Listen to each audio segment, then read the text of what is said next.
Welcome everyone to my channel. So ଆଜିର ଓଡ଼ିଆ ବ୍ୟାକରଣ କ୍ଲାସରେ ଆମେ ଆଜି ଡିସ୍କସନ କରିବା ସନ୍ଧି। ଓକେ, ଆମର ପୂର୍ବ କ୍ଲାସ ମାନଙ୍କରେ 11ଟି କ୍ଲାସ ସରିଛି। ସେ ସବୁ ବିଷୟରେ ଜାଣିବାକୁ ଚାହୁଁଥିବେ ସେ କ୍ଲାସରେ ଆମେ କଣ କଣ ପଢିଛନ୍ତି, ଯେପରି ଆମର ପଦ ହେଲା, ଆମର କ୍ରିୟାପଦ ହେଲା, ବିଶେଷ୍ୟ, ବିଶେଷଣ, ସର୍ବନାମ, ଅବୟବ, ଏସବୁ କ୍ଲାସ ମାନେ ସରିଛି। ବର୍ଣ୍ଣ, ବର୍ଣ୍ଣମାଳା, ଯୁକ୍ତାକ୍ଷର, ଶବ୍ଦାବଳୀ ଏସବୁ ସରିଛି। ସେ ସବୁ ଆମର ଓଡ଼ିଆ ବ୍ୟାକରଣ ଯୋଉ ଅଛି ଆମର ପ୍ଲେ ଲିଷ୍ଟ, ୟୁଟ୍ୟୁବରେ ପ୍ଲେ ଲିଷ୍ଟ ଅଛି। ସେ ପ୍ଲେ ଲିଷ୍ଟକୁ ଯାଇକି ସେଗୁଡିକୁ ମଧ୍ୟ ଦେଖିପାରିବେ। ସୋ ତା ଆଗରୁ କ୍ଲାସ କରିବା ଆଗରୁ ଗୋଟେ କଥା ମାନେ ଗୋଟେ ଅନୁରୋଧ କରିବାକୁ ଚାହୁଁଛି, ଯୋଉମାନେ ପ୍ରଥମ କରି ମୋ ଚ୍ୟାନେଲକୁ ଭିଜିଟ କରୁଛନ୍ତି ଦୟାକରି ଚ୍ୟାନେଲକୁ ସବସ୍କ୍ରାଇବ କରନ୍ତୁ, ଲାଇକ୍ ଏବଂ ସେୟାର କରିବାକୁ ଭୁଲିବେନି। ତେବେ ଚାଲନ୍ତୁ ଆମେ ଡିସ୍କସନ କରିବା ଓଡ଼ିଆ ବ୍ୟାକରଣର ସନ୍ଧି ବିଷୟଟି। ପ୍ରଥମେ ଆମେ ସନ୍ଧି କହିଲେ କଣ ବୁଝନ୍ତି? ସନ୍ଧି ହଉଛି କଣ ନା ଦୁଇଟି ଶବ୍ଦର ପ୍ରଥମ ପଦର ଯୋଉ ଆମର ପ୍ରଥମ ଶବ୍ଦଟି ଥିବ ତାହାର ଶେଷ ବର୍ଣ୍ଣ ଏବଂ ପରବର୍ତ୍ତୀ ଶବ୍ଦର ପ୍ରଥମ ବର୍ଣ୍ଣର ମିଳନକୁ ସନ୍ଧି କୁହାଯାଏ। ଓକେ, ଆମର ଫାଷ୍ଟ ଯୋଉ ପଦଟି ଥିବ ତାହାର ଶେଷ ବର୍ଣ୍ଣ ଏବଂ ଦ୍ୱିତୀୟ ପଦର ପ୍ରଥମ ବର୍ଣ୍ଣର ମିଳନକୁ ସନ୍ଧି କହନ୍ତି। ଓକେ, ସନ୍ଧି ଆମର କେତେ ପ୍ରକାରର? ନା ସ୍ୱର ସନ୍ଧି, ବ୍ୟଞ୍ଜନ ସନ୍ଧି, ବିସର୍ଗ ସନ୍ଧି। ତିନି ପ୍ରକାରର ସନ୍ଧି ଅଛି ଆମର: ସ୍ୱର ସନ୍ଧି,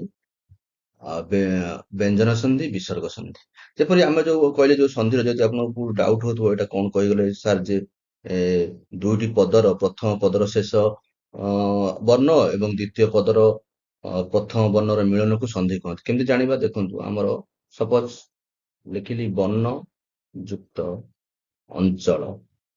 ଓକେ, ଇଏ ହେଲା ଆମର କଣ? ଦୁଇଟି ଶବ୍ଦ ହେଲା ନା? ବର୍ଣ୍ଣ ଗୋଟେ ଶବ୍ଦ, ଅଞ୍ଚଳ ବି ଗୋଟେ ଶବ୍ଦ। ବର୍ଣ୍ଣଟା ହଉଛି ଆମର ପ୍ରଥମ ପଦ, ଅଞ୍ଚଳ ହଉଛି ଆମର ଦ୍ୱିତୀୟ ପଦ। ବର୍ଣ୍ଣର ଯୋଉ ପ୍ରଥମ ପଦର ଶେଷ ବର୍ଣ୍ଣ କିଏ ରହିଲା? ନା ନ ରହିଲା। ନଟା ଆମେ ତାକୁ ଉଚ୍ଚାରଣ କରୁଛନ୍ତି ନ ଯୁକ୍ତ ଅ। ତାମାନେ ଏଠି ସବୁବେଳେ ମନେ ରଖିବା, ସନ୍ଧି ଯେତେବେଳେ ହୁଏ, ଯେତେବେଳେ ଆମେ ଉଚ୍ଚାରଣ କରନ୍ତି, ଯେତେବେଳେ ଆମର କୌଣସି ପଦ ଉଚ୍ଚାରଣ ହୁଏ, ତାର ଯୋଉ ବର୍ଣ୍ଣଟି ଉଚ୍ଚାରଣ ହୁଏ, ଯୋଉ ଆମ ପ୍ରଥମ ପଦର ଶେଷ ବର୍ଣ୍ଣଟି, ସବୁବେଳେ ତାକୁ ଆପଣ ଭାଗ କରିବେ। ଯେପରି ନ ହେଲା, ନଟା ହଉଛି ନ ଯୁକ୍ତ ଉଚ୍ଚାରଣରେ ଆମର ଆସୁଛି କଣ? ଅ ଆସୁଛି, ଅ ଧ୍ୱନି ଉଚ୍ଚାରିତ ହଉଛି। ତେଣୁକରି ତାର ଶେଷ ପଦ ଯୋଉ ଆମର ସେଇ ବର୍ଣ୍ଣଟିର ଶେଷ ପଦଟି ହବ କଣ? ନା ଅ ହବ। ତା ସହିତ ଯୋଗ କିଏ ହେବେ? ନା ଦ୍ୱିତୀୟ ପଦର ପ୍ରଥମ ବର୍ଣ୍ଣଟି ଅ। ରୁଲ ଅନୁସାରେ ଅ ମିଶିଲେ କଣ ହୁଅନ୍ତି? ନା ଆ। ଏଇ ଆଟି ଆକାରାନ୍ତ ରୂପ ନବ। ଆକାରାନ୍ତ ରୂପ ଏଇଭଳି ଗୋଟେ ଗାରଟି ଆକାରାନ୍ତ ରୂପ। ଆକାରାନ୍ତ ରୂପ ନେଇକି ଆମର ପୂର୍ବ ପଦର ଯୋଉ ଶେଷ ବର୍ଣ୍ଣଟି ଅଛି ସେଥିରେ ଯୋଗ ହବ। ଯୋଗ ହେଲେ କଣ ହବ? ଆକାରାନ୍ତ ବନ୍ନା ହେଇଯିବ। ଯେହେତୁ ଏଇ ଅଟା ଏଠି ମିଶିକରି ଆ ହେଇଯାଇଛି, ତେଣୁ ଏଇ ଅଟି ଲୋପ ପାଇଯିବ। ବନ୍ନା ଅଞ୍ଚଳ କଣ ହବ ଆମର ଆନ୍ସରଟି? ନା ବନାଞ୍ଚଳ। ବନାଞ୍ଚଳଟି ହଉଛି ଆମର କଣ? ସନ୍ଧି ଶବ୍ଦ। ବୁଝିପାରିଲେ? ତେଣୁ ସବୁ ଏକ୍ସାମ୍ପଲ ଆଗକୁ ବହୁତ ଏକ୍ସାମ୍ପଲ ଅଛି ଏ ଯୋଉ ଆମର ସ୍ୱର ସନ୍ଧି, ବ୍ୟଞ୍ଜନ ସନ୍ଧି, ବିସର୍ଗ ସନ୍ଧି ଉପରେ। ତେଣୁ ଯେତେବେଳେ ସେ ଏକ୍ସାମ୍ପଲ ଗୁଡିକୁ ତଥା ନିୟମ ଗୁଡିକୁ ଆମେ ଡିସ୍କସନ କରିବା, ଆପଣଙ୍କର ପୁରା କ୍ଲିୟର ହେଇଯିବ ସନ୍ଧି ପଦଟି, ଆମର ସନ୍ଧି ଯୋଉ ଓଡ଼ିଆ ବ୍ୟାକରଣର ସନ୍ଧି, ସେଟା କଣ ପୁରା କ୍ଲିୟର ହେଇଯିବ। ତେଣୁ ଚାଲନ୍ତୁ ପ୍ରଥମେ ସ୍ୱର ସନ୍ଧି ବିଷୟରେ ଡିସ୍କସନ କରିବା। ସ୍ୱର ସନ୍ଧି କଣ? ନା ଆମର ସ୍ୱର ବର୍ଣ୍ଣ ସହିତ ସ୍ୱର ବର୍ଣ୍ଣର ମିଳନ। ସ୍ୱର ବର୍ଣ୍ଣ ସହ ସ୍ୱର ବର୍ଣ୍ଣର ମିଳନକୁ ଆମେ କଣ କହନ୍ତି? ନା ସନ୍ଧି କହନ୍ତି। ସ୍ୱରବର୍ଣ୍ଣ ଯୁକ୍ତ ଆମର ସ୍ୱର ସନ୍ଧି କୁହାଯାଏ। ସ୍ୱର ସନ୍ଧି ହବ ଏଟା, ସ୍ୱର ବର୍ଣ୍ଣ ସହିତ ସ୍ୱର ବର୍ଣ୍ଣର ମିଳନ। ବୁଝିପାରିଲେ? ତାର ଯୋଉ ଡେଫିନେସନ ଟି ଦେଇଛି କଣ? ପରସ୍ପର ସନ୍ନିହିତ ପୂର୍ବ ପଦର, ସନ୍ନିହିତ ମାନେ ଲଗାଲଗି ହୋଇଥିବା, ସନ୍ନିହିତ ପୂର୍ବ ପଦର ଶେଷ ସ୍ୱର ବର୍ଣ୍ଣ ସହିତ ପର ପଦର ପ୍ରଥମ ସ୍ୱର ବର୍ଣ୍ଣର ମିଳନକୁ ସ୍ୱର ସନ୍ଧି କୁହାଯାଏ। ବୁଝିପାରିଲେ? ଯେପରି ସେଠି ଯୋଉ ଏକ୍ସାମ୍ପଲ ଟା ଦେଲି, ବନାଞ୍ଚଳ, ବର୍ଣ୍ଣ ଯୁକ୍ତ ଅଞ୍ଚଳ, ଏଟା ବନାଞ୍ଚଳ ହଉଛି। ଦେଇଛି କଣ? ସନ୍ନିହିତ ମାନେ ଆମର ଦୁଇଟି ଲଗାଲଗି ହେଇଥିବା ଶବ୍ଦ ସହିତ ପୂର୍ବ ପଦର ଶେଷ ସ୍ୱର ବର୍ଣ୍ଣ ସହିତ ପରପଦର ପ୍ରଥମ ସ୍ୱର ବର୍ଣ୍ଣ। ଅଟା ଗୋଟେ ସ୍ୱର ବର୍ଣ୍ଣ, ଆଉ ବର୍ଣ୍ଣରେ ଅ ଉଚ୍ଚାରଣ ଆସୁଛି। ଆମର ଶେଷ ପଦ ଯୋଉ ସ୍ୱର ବର୍ଣ୍ଣ, ଯୋଉ ଆମର ଶେଷ ବର୍ଣ୍ଣଟି ଅଛି ର ଅ ଉଚ୍ଚାରଣ ଆସୁଛି, ଅ ଆସୁଛି। ତେଣୁକରି ଏଠି ରହିଲା ଆମର ଅ, ଏଠି ରହିଲା ଆମର ଅ। ଏଇ ଯୋଉ ଆମର କଣ ରହିଲା? ପ୍ରଥମ ପଦର ଶେଷ ସ୍ୱର ବର୍ଣ୍ଣ ଏବଂ ଦ୍ୱିତୀୟ ପଦର ପ୍ରଥମ ସ୍ୱର ବର୍ଣ୍ଣର ମିଳନକୁ କଣ କହନ୍ତି? ଆମର ସ୍ୱର ସନ୍ଧି କହନ୍ତି। କାରଣ ଏଇଟା ବି ସ୍ୱର ସନ୍ଧିରେ ଯିବ, କାରଣ ଆମର ଅ ର ମିଳନ ହଉଛି। ଟା ହଉଛି ଆମର କଣ ସ୍ୱର ବର୍ଣ୍ଣ, ଇଏ ବି ଆମର ସ୍ୱର ବର୍ଣ୍ଣ। ତେଣୁ ଆମର ର ଯୋଉଠି ମିଶ୍ରଣ ହୁଏ ସେଇଟାକୁ ଆମେ କହିବା ସ୍ୱର ସନ୍ଧି ବି କହିପାରିବା। ତେଣୁ ବୁଝିପାରିଲେ କଣ ନା ଆମର ପ୍ରଥମ ପଦର ଶେଷ ସ୍ୱର ବର୍ଣ୍ଣ ସହିତ ଦ୍ୱିତୀୟ ପଦର ଶେଷ ସ୍ୱର ବର୍ଣ୍ଣର ମିଳନକୁ ସ୍ୱର ସନ୍ଧି କୁହାଯାଏ। ବାସ୍ ଏଇଟା ହଉଛି ଆମର ସ୍ୱର ସନ୍ଧିର ଡେଫିନେସନ। ତାର ରୁଲ ଗୁଡିକ ଅଛି। ଯେପରି ଏବେ ମୁଁ କହିକି ଆସିଲି, ଅ ବା ଆ ପରେ ଅ ବା ଆ ଥିଲେ ଦୁହେଁ ମିଶି ଆ ହୁଅନ୍ତି। ଏଇ ଆ ଟି ଆ କାରାନ୍ତ ରୂପ ହୋଇ ପୂର୍ବ ବର୍ଣ୍ଣ ସହିତ ସଂଯୁକ୍ତ ହୁଏ। ଏଠି ଯଦି ବନାଞ୍ଚଳ ହେଇଗଲା ଆ କାରାନ୍ତ ରୂପ ହଉଛି। ଓକେ, ତେଣୁ ଅ ବା ଆ ପରେ ଅ ସହିତ ଅ ମିଶିଲେ ଆ ହବ, ଅ ସହିତ ଆ ମିଶିଲେ ଆ ହବ, ଆ ସହିତ ଅ ମିଶିଲେ ଆ ହବ, ଏବଂ ଆ ସହିତ ଆ ମିଶିଲେ ଆ। এটা ହଉଛି ସ୍ୱର ସନ୍ଧିର ପ୍ରଥମ ରୂପ। ଅ ବା ଆ ପରେ ଅ ବା ଆ ଥିଲେ ଦୁହେଁ ମିଶି ଆ ହୁଅନ୍ତି। ଏଇ ଆଟି ଆକାରାନ୍ତ ରୂପ ନିଏ ଏବଂ ତାହା ପୂର୍ବ ପଦ, ଯୋଉ ଆମର ପୂର୍ବ ପଦର ଶେଷ ସ୍ୱର ବର୍ଣ୍ଣରେ ସହ ସଂଯୁକ୍ତ ହୁଏ। ଓକେ, ତାର ଏକ୍ସାମ୍ପଲ ଦେଖିବା। ଯେମିତି ଦେଇଛି ଅ ସହ ଅ, ଏଠି ଆମେ ଆମର ଆମର ଯେମିତି ବନାଞ୍ଚଳ କହିକି ଆସିଲି ସେଇଭଳିଆ। ଦେବାସୁର, ଦେବାସୁର ଦେବ ଅସୁର, ଦେଖନ୍ତୁ ଦେବାସୁର କେମିତି ହେଇଛି, ଦେବ ଯୁକ୍ତ ଅସୁର। ଗୋଟିଏ ଏକ୍ସାମ୍ପଲ ବୁଝିଲେ ଆପଣମାନେ ସବୁ ବୁଝିପାରିବେ। ଆମର ପ୍ରଥମ ସ୍ୱର ସନ୍ଧିର ନିୟମଟି ଦେବ ଅସୁର। এই ବ ଟା ଆମର କିଭଳି ତିଆରି ହଉଛି ନା ବ ହଲନ୍ତ ଯୁକ୍ତ ଅ।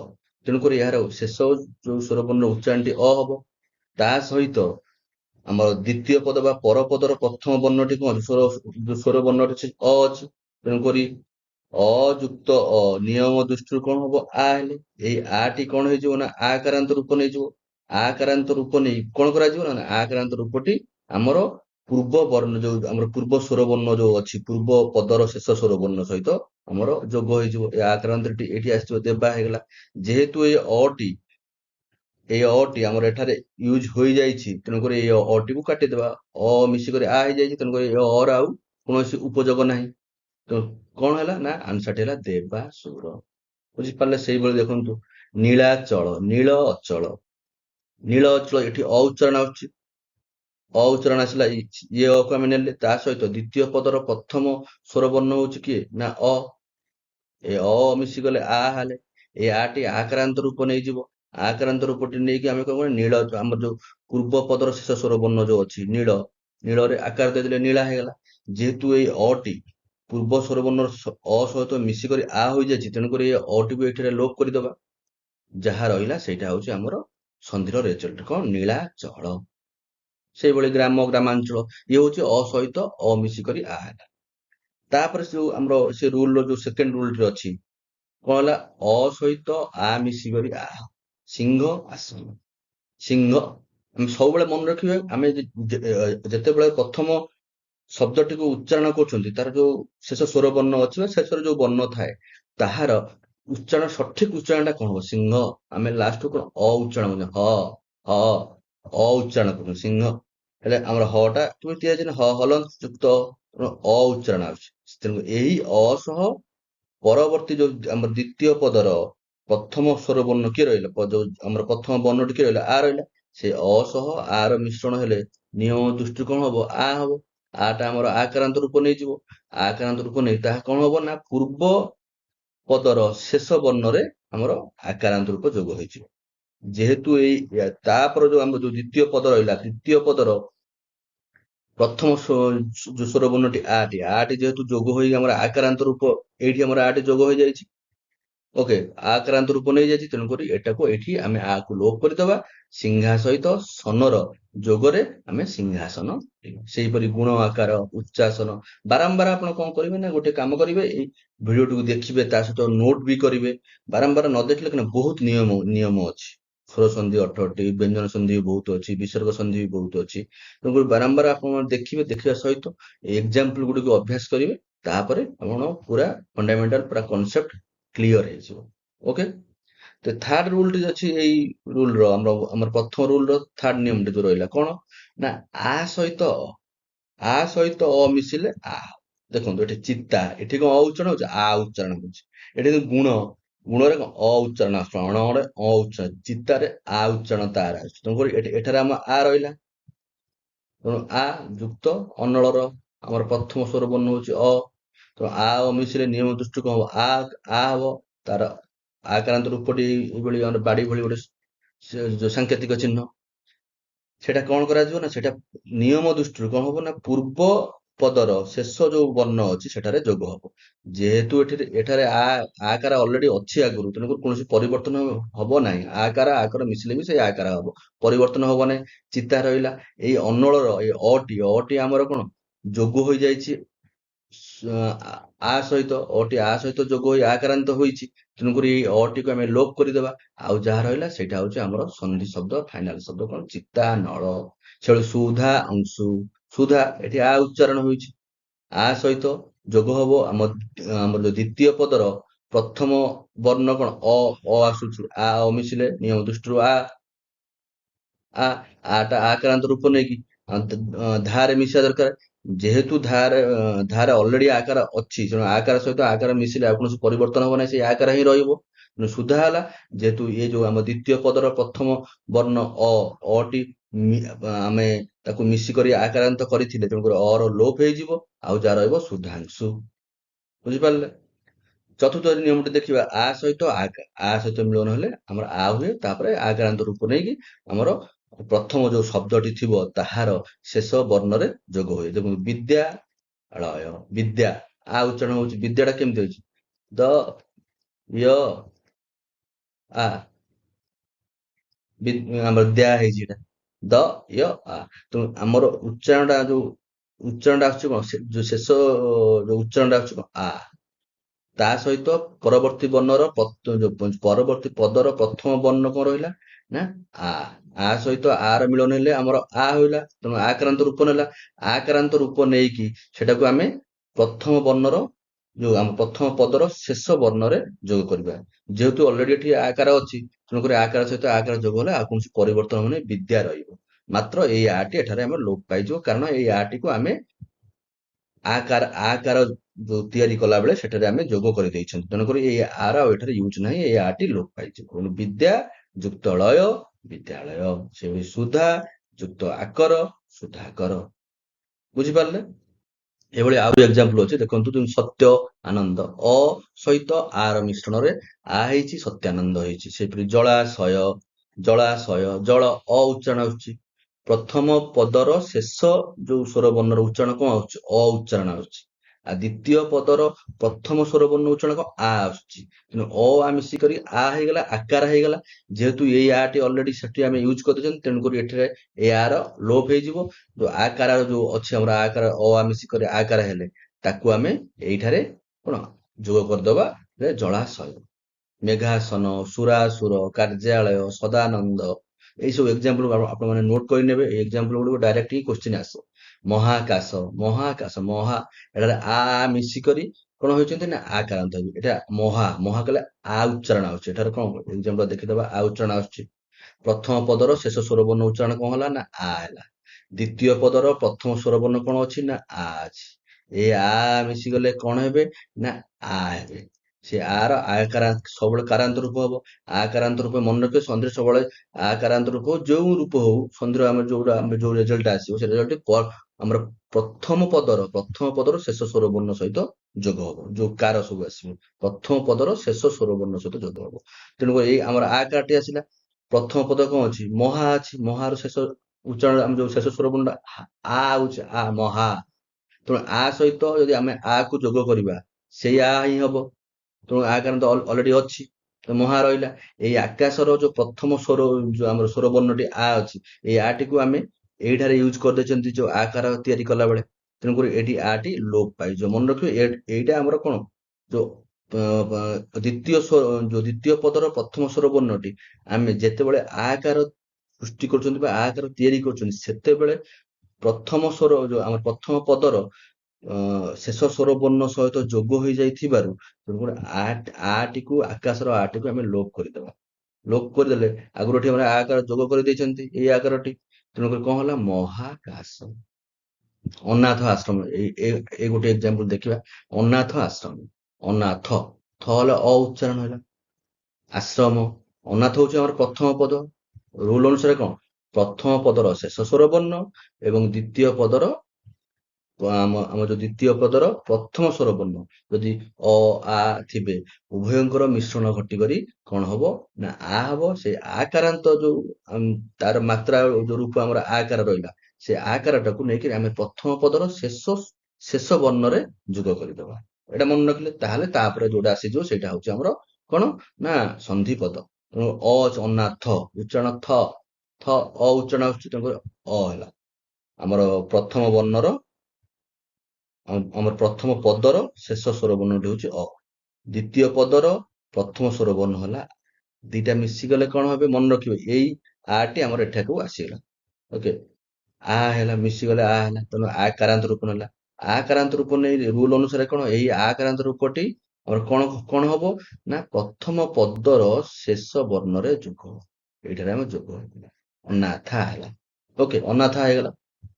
ତାପରେ ଆମର ଆଶ୍ରମ ଅଛି ଏଇ ଆଶ୍ରମର ଆ ଟି ଆମେ ଯେତେବେଳେ ସନ୍ଧିର ଯୋଉ ଆକାର କଲେ ସେତେବେଳେ ଯୋଗ କରିଛନ୍ତି ଏଇଠି ଏଠୁ ଥରୁ ଅ ଆଣିକି ଆଶ୍ରମର ଆ ଆଣି ଯୋଗ କରିଛନ୍ତି। ତେଣୁ ଯେହେତୁ ଆଶ୍ରମର ଆ ଟି ଅଲରେଡି ଆମେ ୟୁଜ କରିସାରିଛନ୍ତି ଆକାରାନ୍ତ ରୂପ ନେବା ପାଇଁ ତେଣୁକରି ଏଠାରେ ଆ ଟିକୁ ଆମେ ଲୋପ କରିଦେବା। ତାପରେ ଆଉ ଯାହା ରହିଲା ସେ ହଉଛି ଆମର କଣ ନା ସନ୍ଧି ପଦ ଅନାଥା ଶ୍ରମ।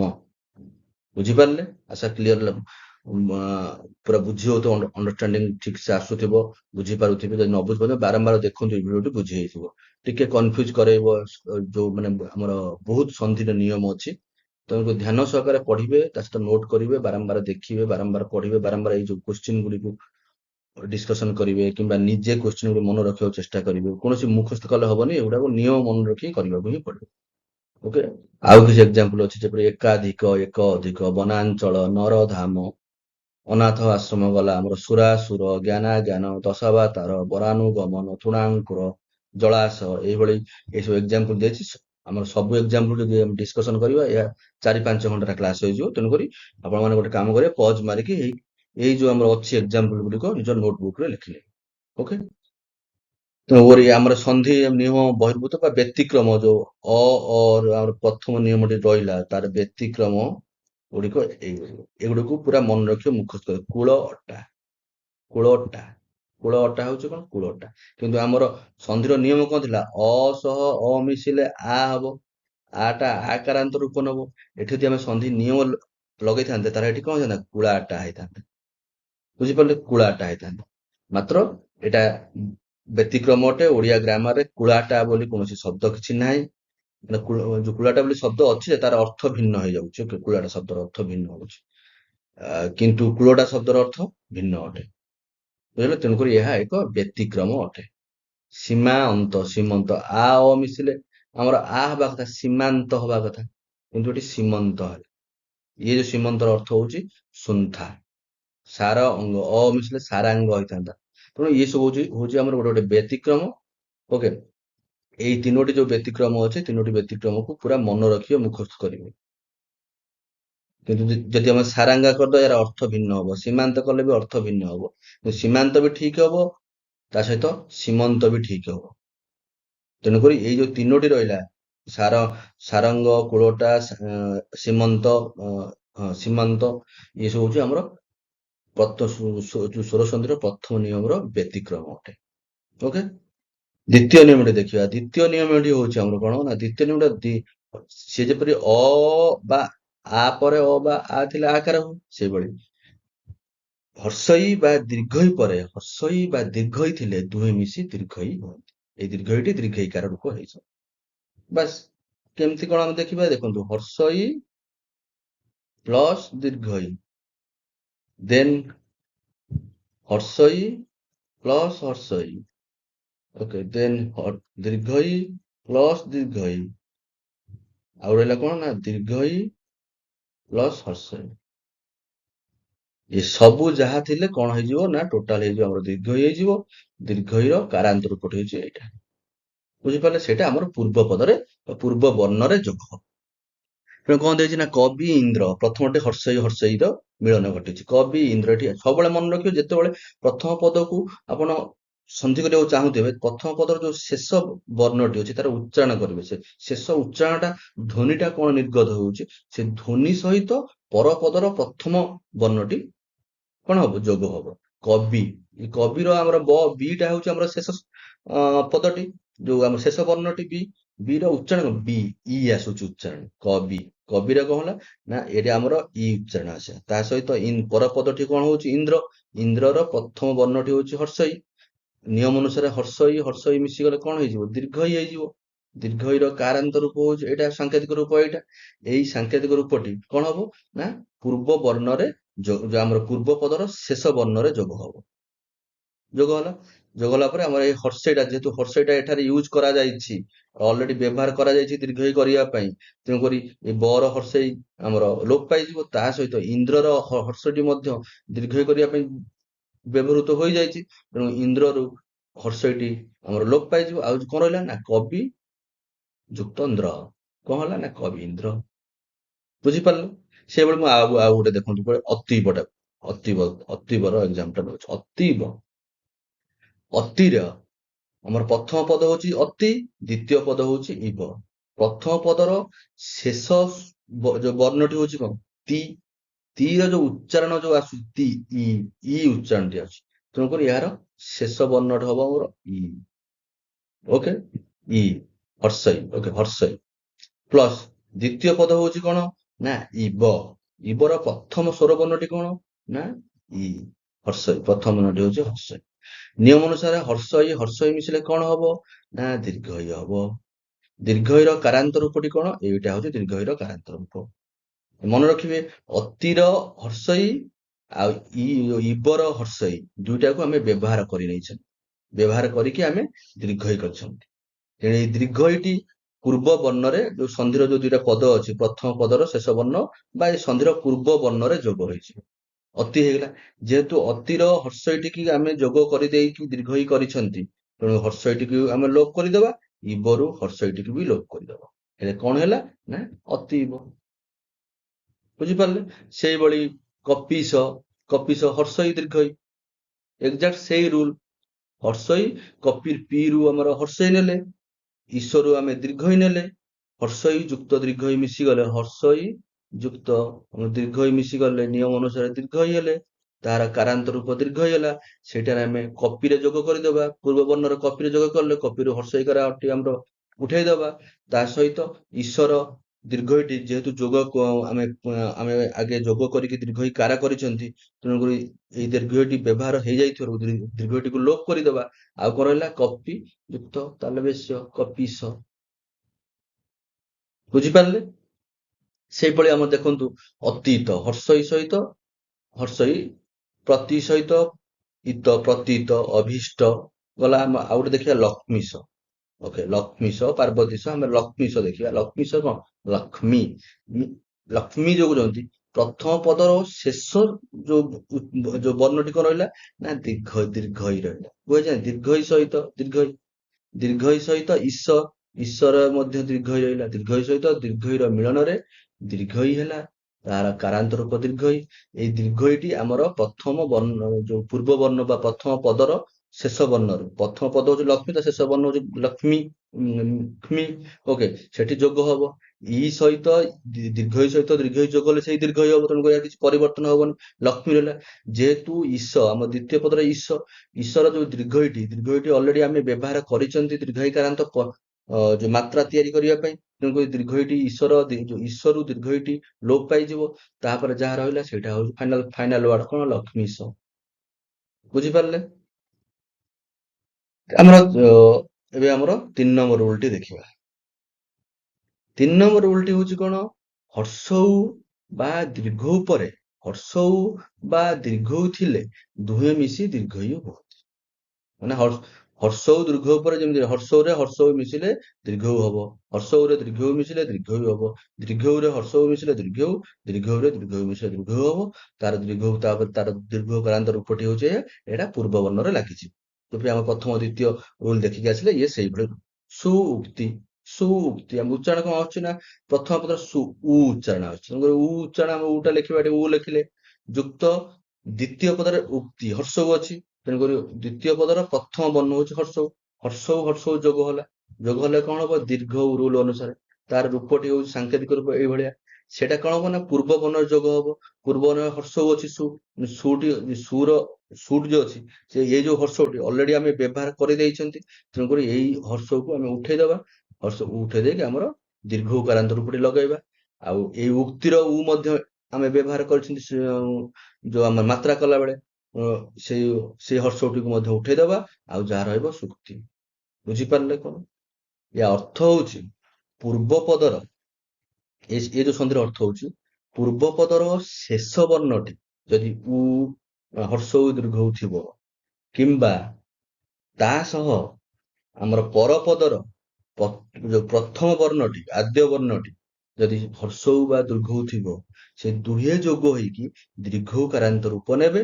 ସେଇ ଦୀର୍ଘଉଟି ସେ ଯୋଉ ଦୀର୍ଘଉଟି ପୂର୍ବ ପଦର ମାନେ ପ୍ରଥମ ପଦର ଶେଷ ବର୍ଣ୍ଣରେ ଯୋଗ ହବ। ତାପରେ ଆମର ତା ସହିତ ଆମର ଯୋଉ ହର୍ଷଉ ଦୀର୍ଘଉ କିମ୍ବା ଯାହା ବି ଥିବ ଆମର ଯୋଉ ଦ୍ୱିତୀୟ ପଦର ପ୍ରଥମ ବର୍ଣ୍ଣଟି ତାହା ଲୋପ ପାଇ ଗୋଟେ ଶବ୍ଦ ଗଠନ କରିବ ସନ୍ଧି ଶବ୍ଦ। ସେଇଟା ହଉଛି ଫାଇନାଲ ସନ୍ଧି ଶବ୍ଦ। ଓକେ। ଆଉ ଗୋଟେ ଏକ୍ସାମ୍ପଲ ନେଇକି ଆମେ ବୁଝିବାକୁ ଚେଷ୍ଟା କରିବା। ଆଉ ଗୋଟେ ଏକ୍ସାମ୍ପଲ କଣ ଅଛି ଦେଖନ୍ତୁ, ମୋର ଏଇ ବଧୁକ୍ତି ନବା। ବାରମ୍ବାର ପଢିବେ ନହେଲେ ବହୁତ କନଫ୍ୟୁଜ ହେବେ। ବଧୁକ୍ତି ନବା। ବଧୁକ୍ତିଟି ହଉଛି କଣ? ବଧୁ ପରେ ଉକ୍ତି ମିଶିଛି। ବଧୁ ଧୁ ଆମର ଦୀର୍ଘ ଉକାର ଆସୁଛି ଉଚ୍ଚାରଣ। ମୁଁ କଣ କହିଲି ନା ଦୁଇଟି ପଦ ଥିଲେ, ପ୍ରଥମ ପଦର ଶେଷ ବର୍ଣ୍ଣର ଯୋଉ ଆମର ଶେଷ ବର୍ଣ୍ଣଟି ଯୋଉ ଉ ଉଚ୍ଚାରଣ ହଉଛି ଶେଷ ବର୍ଣ୍ଣ ଦୀର୍ଘ ଉଚ୍ଚାରଣ ଆଇଲା ଦୀର୍ଘ ଉ। ତାପରେ ତା ସହ ଦ୍ୱିତୀୟ ପଦର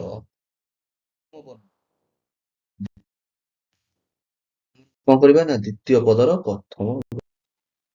ଓକେ। ଦ୍ୱିତୀୟ ପଦର ପ୍ରଥମ ବର୍ଣ୍ଣଟି କଣ ରହିଲା? ଆମର ହର୍ଷଉ ରହିଲା। ତେଣୁକରି ହର୍ଷଉଟିକୁ ଆମେ ଯୋଗ କରିଦବା। ବୁଝିପାରିଲେ? ଏଇଟା ହେଲା ପ୍ରଥମ ପଦର ଶେଷ ବର୍ଣ୍ଣ, ଏଇଟା ଦ୍ୱିତୀୟ ପଦର ଶେଷ ବର୍ଣ୍ଣ। ତେଣୁ ଏ ହର୍ଷଉ ଯୁକ୍ତ ଦୀର୍ଘଉ ଯୁକ୍ତ ହର୍ଷଉ ହେଲେ ଆମର କଣ ହବ? ନିୟମ ଅନୁସାରେ ଦୀର୍ଘଉ ହବ। ଏଇ ଦୀର୍ଘଉର ରୂପଟି କଣ? ସାଙ୍କେତିକ ରୂପ ଏଇଭଳି। ତେଣୁ ନିୟମ ଅନୁସାରେ କଣ ହବ ନା ଏଇ ଦୀର୍ଘଉଟି ପୂର୍ବ ପଦର ଶେଷ ଯୋଉ ବର୍ଣ୍ଣ ଅଛି ସେଇଟା ଯୋଗ ହବ। ଅଲରେଡି ଦୀର୍ଘ ହଉଛି ଦୀର୍ଘ ସେ ଦୀର୍ଘ ବଧୁ ରହିଲା। ଯେହେତୁ ଏଇ ଯୋଉ ଉକ୍ତି ଆମର ଦ୍ୱିତୀୟ ପଦର ଉକ୍ତିର ହର୍ଷଉଟିକୁ ଆମେ ଦୀର୍ଘ କାର ଯେତେବେଳେ ତିଆରି କଲେ ସେତେବେଳେ ଆମେ ଯୋଗ କରିଦେଇଛନ୍ତି, ତେଣୁକରି ଏଇ ହର୍ଷଉଟି ଲୋପ ପାଇଯିବ ଏଠାରେ। ଆଉ ଯାହା ରହିଲା କଣ ହବ? ବଧୁକ୍ତି। କ୍ଲିୟର? ତେଣୁ ଏଇଭଳି ଆମେ ଯେମିତି ବଧୁକ୍ତି ହେଲା, ସେଭଳି ଭୂର୍ଧ୍ୱ ସିନ୍ଧୁର୍ମି ଲଘୁର୍ମି ଏଇଭଳି ଆମର 3 ନମ୍ବର ଯୋଉ ଆମର ରହିଲା ସ୍ୱର ସନ୍ଧିର ନିୟମ ଏଇଭଳି ହବ। ବାରମ୍ବାର ଏଇଟାକୁ ଅଭ୍ୟାସ କରିବେ। ଅଭ୍ୟାସ କଲେ ବୁଝିପାରିବେ। କିଛି ନାହିଁ ସନ୍ଧିର କିଛି ନାହିଁ, ବୁଝିପାରିବେ ଥରେ। କାରଣ ବହୁତ ନିୟମ ଅଛି, ସବୁ ନିୟମକୁ ବୁଝିବାକୁ ମନେ ରଖିବାକୁ ଚେଷ୍ଟା କରନ୍ତୁ। ନିୟମ ଗୁଡିକୁ ମନେ ରଖନ୍ତୁ, ଆପଣମାନେ କରିପାରିବେ। ନହେଲେ ମୁଖସ୍ଥ କଲେ ଏଇ ଯୋଉ ଶବ୍ଦ ଗୁଡିକୁ କରିପାରିବେ ନାହିଁ। ବେଳେ ବେଳେ କନଫ୍ୟୁଜ ରେ ଭୁଲ ହେଇଯିବ। ସବୁବେଳେ ନୋଟ ବୁକ୍ ପାଖରେ ରଖି ନୋଟ କରିଥାନ୍ତୁ। ତେଣୁ ଅଲଗା ଏକ୍ସାମ୍ପଲ ଯେମିତି ଅଛି ଆମର ମରୁ ଉଦ୍ୟାନ, ମଧୁ ସର୍ବ, ସିନ୍ଧୁର୍ମି, ବଧୁକ୍ତି ଗଲା, ଆମର ଭୂର୍ଧୁମି ଗଲା, କଟୁକ୍ତି, ଭାନୁଦୟ, ବିଭୁଦୟ, ବଧୁଦ୍ଧାର। ଦେଖନ୍ତୁ ଏଇ ଯୋଉ ବଧୁଦ୍ଧାରଟା ଆମେ ଦେଖିବା କଥା। ଏଇ ଗୋଟେ ଦେଖିକି ନେକ୍ସଟ କୁ ଯିବା। ବଧୁଦ୍ଧାରଟା ହଉଛି କଣ? ବଧୁ ଉଦ୍ଧାର, ବଧୁ ଯୁକ୍ତ ଉଦ୍ଧାର। ଦିଟା ପଦ ରହିଲା। ପ୍ରଥମ ପଦ କଣ ରହିଲା? କ୍ଲିୟରଲି ବୁଝନ୍ତୁ। ବଧୁ ହଉଛି ଆମର ପ୍ରଥମ ପଦ। ପ୍ରଥମ ପଦର ଶେଷ ବର୍ଣ୍ଣ କଣ ଉଚ୍ଚାରଣ ଆମର ଆସୁଛି ନା ଉ ଦୀର୍ଘ ଉ। ବଧୁ ଧୁ ହେଲେ ଉ ଆସୁଛି ଉ। ତା ସହିତ ଦ୍ୱିତୀୟ ପଦର ପ୍ରଥମ ବର୍ଣ୍ଣଟି କଣ ରହିଲା ନା ହର୍ଷଉ ଉଦ୍ଧାର ହର୍ଷଉ। ନିୟମ ଅନୁସାରେ ଦୀର୍ଘ ଉ ଆଉ ହର୍ଷଉ ମିଶିଗଲେ କଣ ହେବେ ନା ଦୀର୍ଘ ଉ ହେବେ। ଦୀର୍ଘଉର କାରାନ୍ତ ରୂପଟି କଣ ନା ଏଇଭଳି ଆମ ଦୀର୍ଘଉର କାରାନ୍ତ ରୂପଟି। ତେଣୁକରି ଏଠି ଆମର ପୁଣି ଥରେ ନିୟମ କୁ ଯିବା। ନିୟମରେ କଣ କହିଛି? ସେ ଯୋଉ ଦୀର୍ଘ ଉ ଯୋଉ କାରାନ୍ତ ରୂପଟି ଜାତ ହେଲା ତାହାକୁ ଆମେ ପ୍ରଥମ ପଦର ଯୋଉଠି ଶେଷ ବର୍ଣ୍ଣରେ ଯୋଗ କରିବା। ଯେହେତୁ ଏଠାରେ ଦୀର୍ଘ ଉ ଅଲରେଡି ଅଛି, ଦୀର୍ଘ ଉ ସହିତ ଦୀର୍ଘ ଉ ଯୁକ୍ତ ହେଲେ ବି ସେଇ ଦୀର୍ଘ ଉ ହବ। କୌଣସି ପରିବର୍ତ୍ତନ ବଧୁରେ ହେବ ନାହିଁ। ତା ସହ ଦ୍ୱିତୀୟ ପଦ ଯୋଉ ରହିଲା, ଦ୍ୱିତୀୟ ପଦ ଉଦ୍ଧାର। ଏଇ ଉଦ୍ଧାରର ହର୍ଷଉଟିକୁ ଆମେ ଯେତେବେଳେ ପ୍ରଥମେ ଦୀର୍ଘ ଉ ନିୟମ ଯେତେବେଳେ ଯୋଉ ଆମର ନିୟମ ଅନୁସାରେ ଯେତେବେଳେ ଦୀର୍ଘ ଉକାର ତିଆରି କରୁଛେ ସେତେବେଳେ ବ୍ୟବହାର କରିଦେଇଛନ୍ତି ବୋଲି ଏଇ ହର୍ଷଉଟିକୁ ଆମର ଦ୍ୱିତୀୟ ପଦରୁ କଣ ଲୋପ କରିଦବା। ଲୋପ କଲା କଣ? ଧାର ରହିଲା। ଆଉ ରହିଲା ଯାହା କଣ ଧାର। ତେଣୁ ବଧୁ ଯୁକ୍ତ ଧାର ସମାନେ ବଧୁ ଧାର। ଏଇଭଳି ବୁଝିକି କରିବାକୁ ଚେଷ୍ଟା କରିବୁ। ଚମୁର୍ଜ, ଭୂର୍ଜ এইଭଳି ସବୁ ଆମର କଣ ତୃତୀୟ ନିୟମଟି ଯୋଉ ତୃତୀୟ ସ୍ୱର ସନ୍ଧି ନିୟମଟି କାର୍ଯ୍ୟକାରୀ ହୋଇଥାଏ।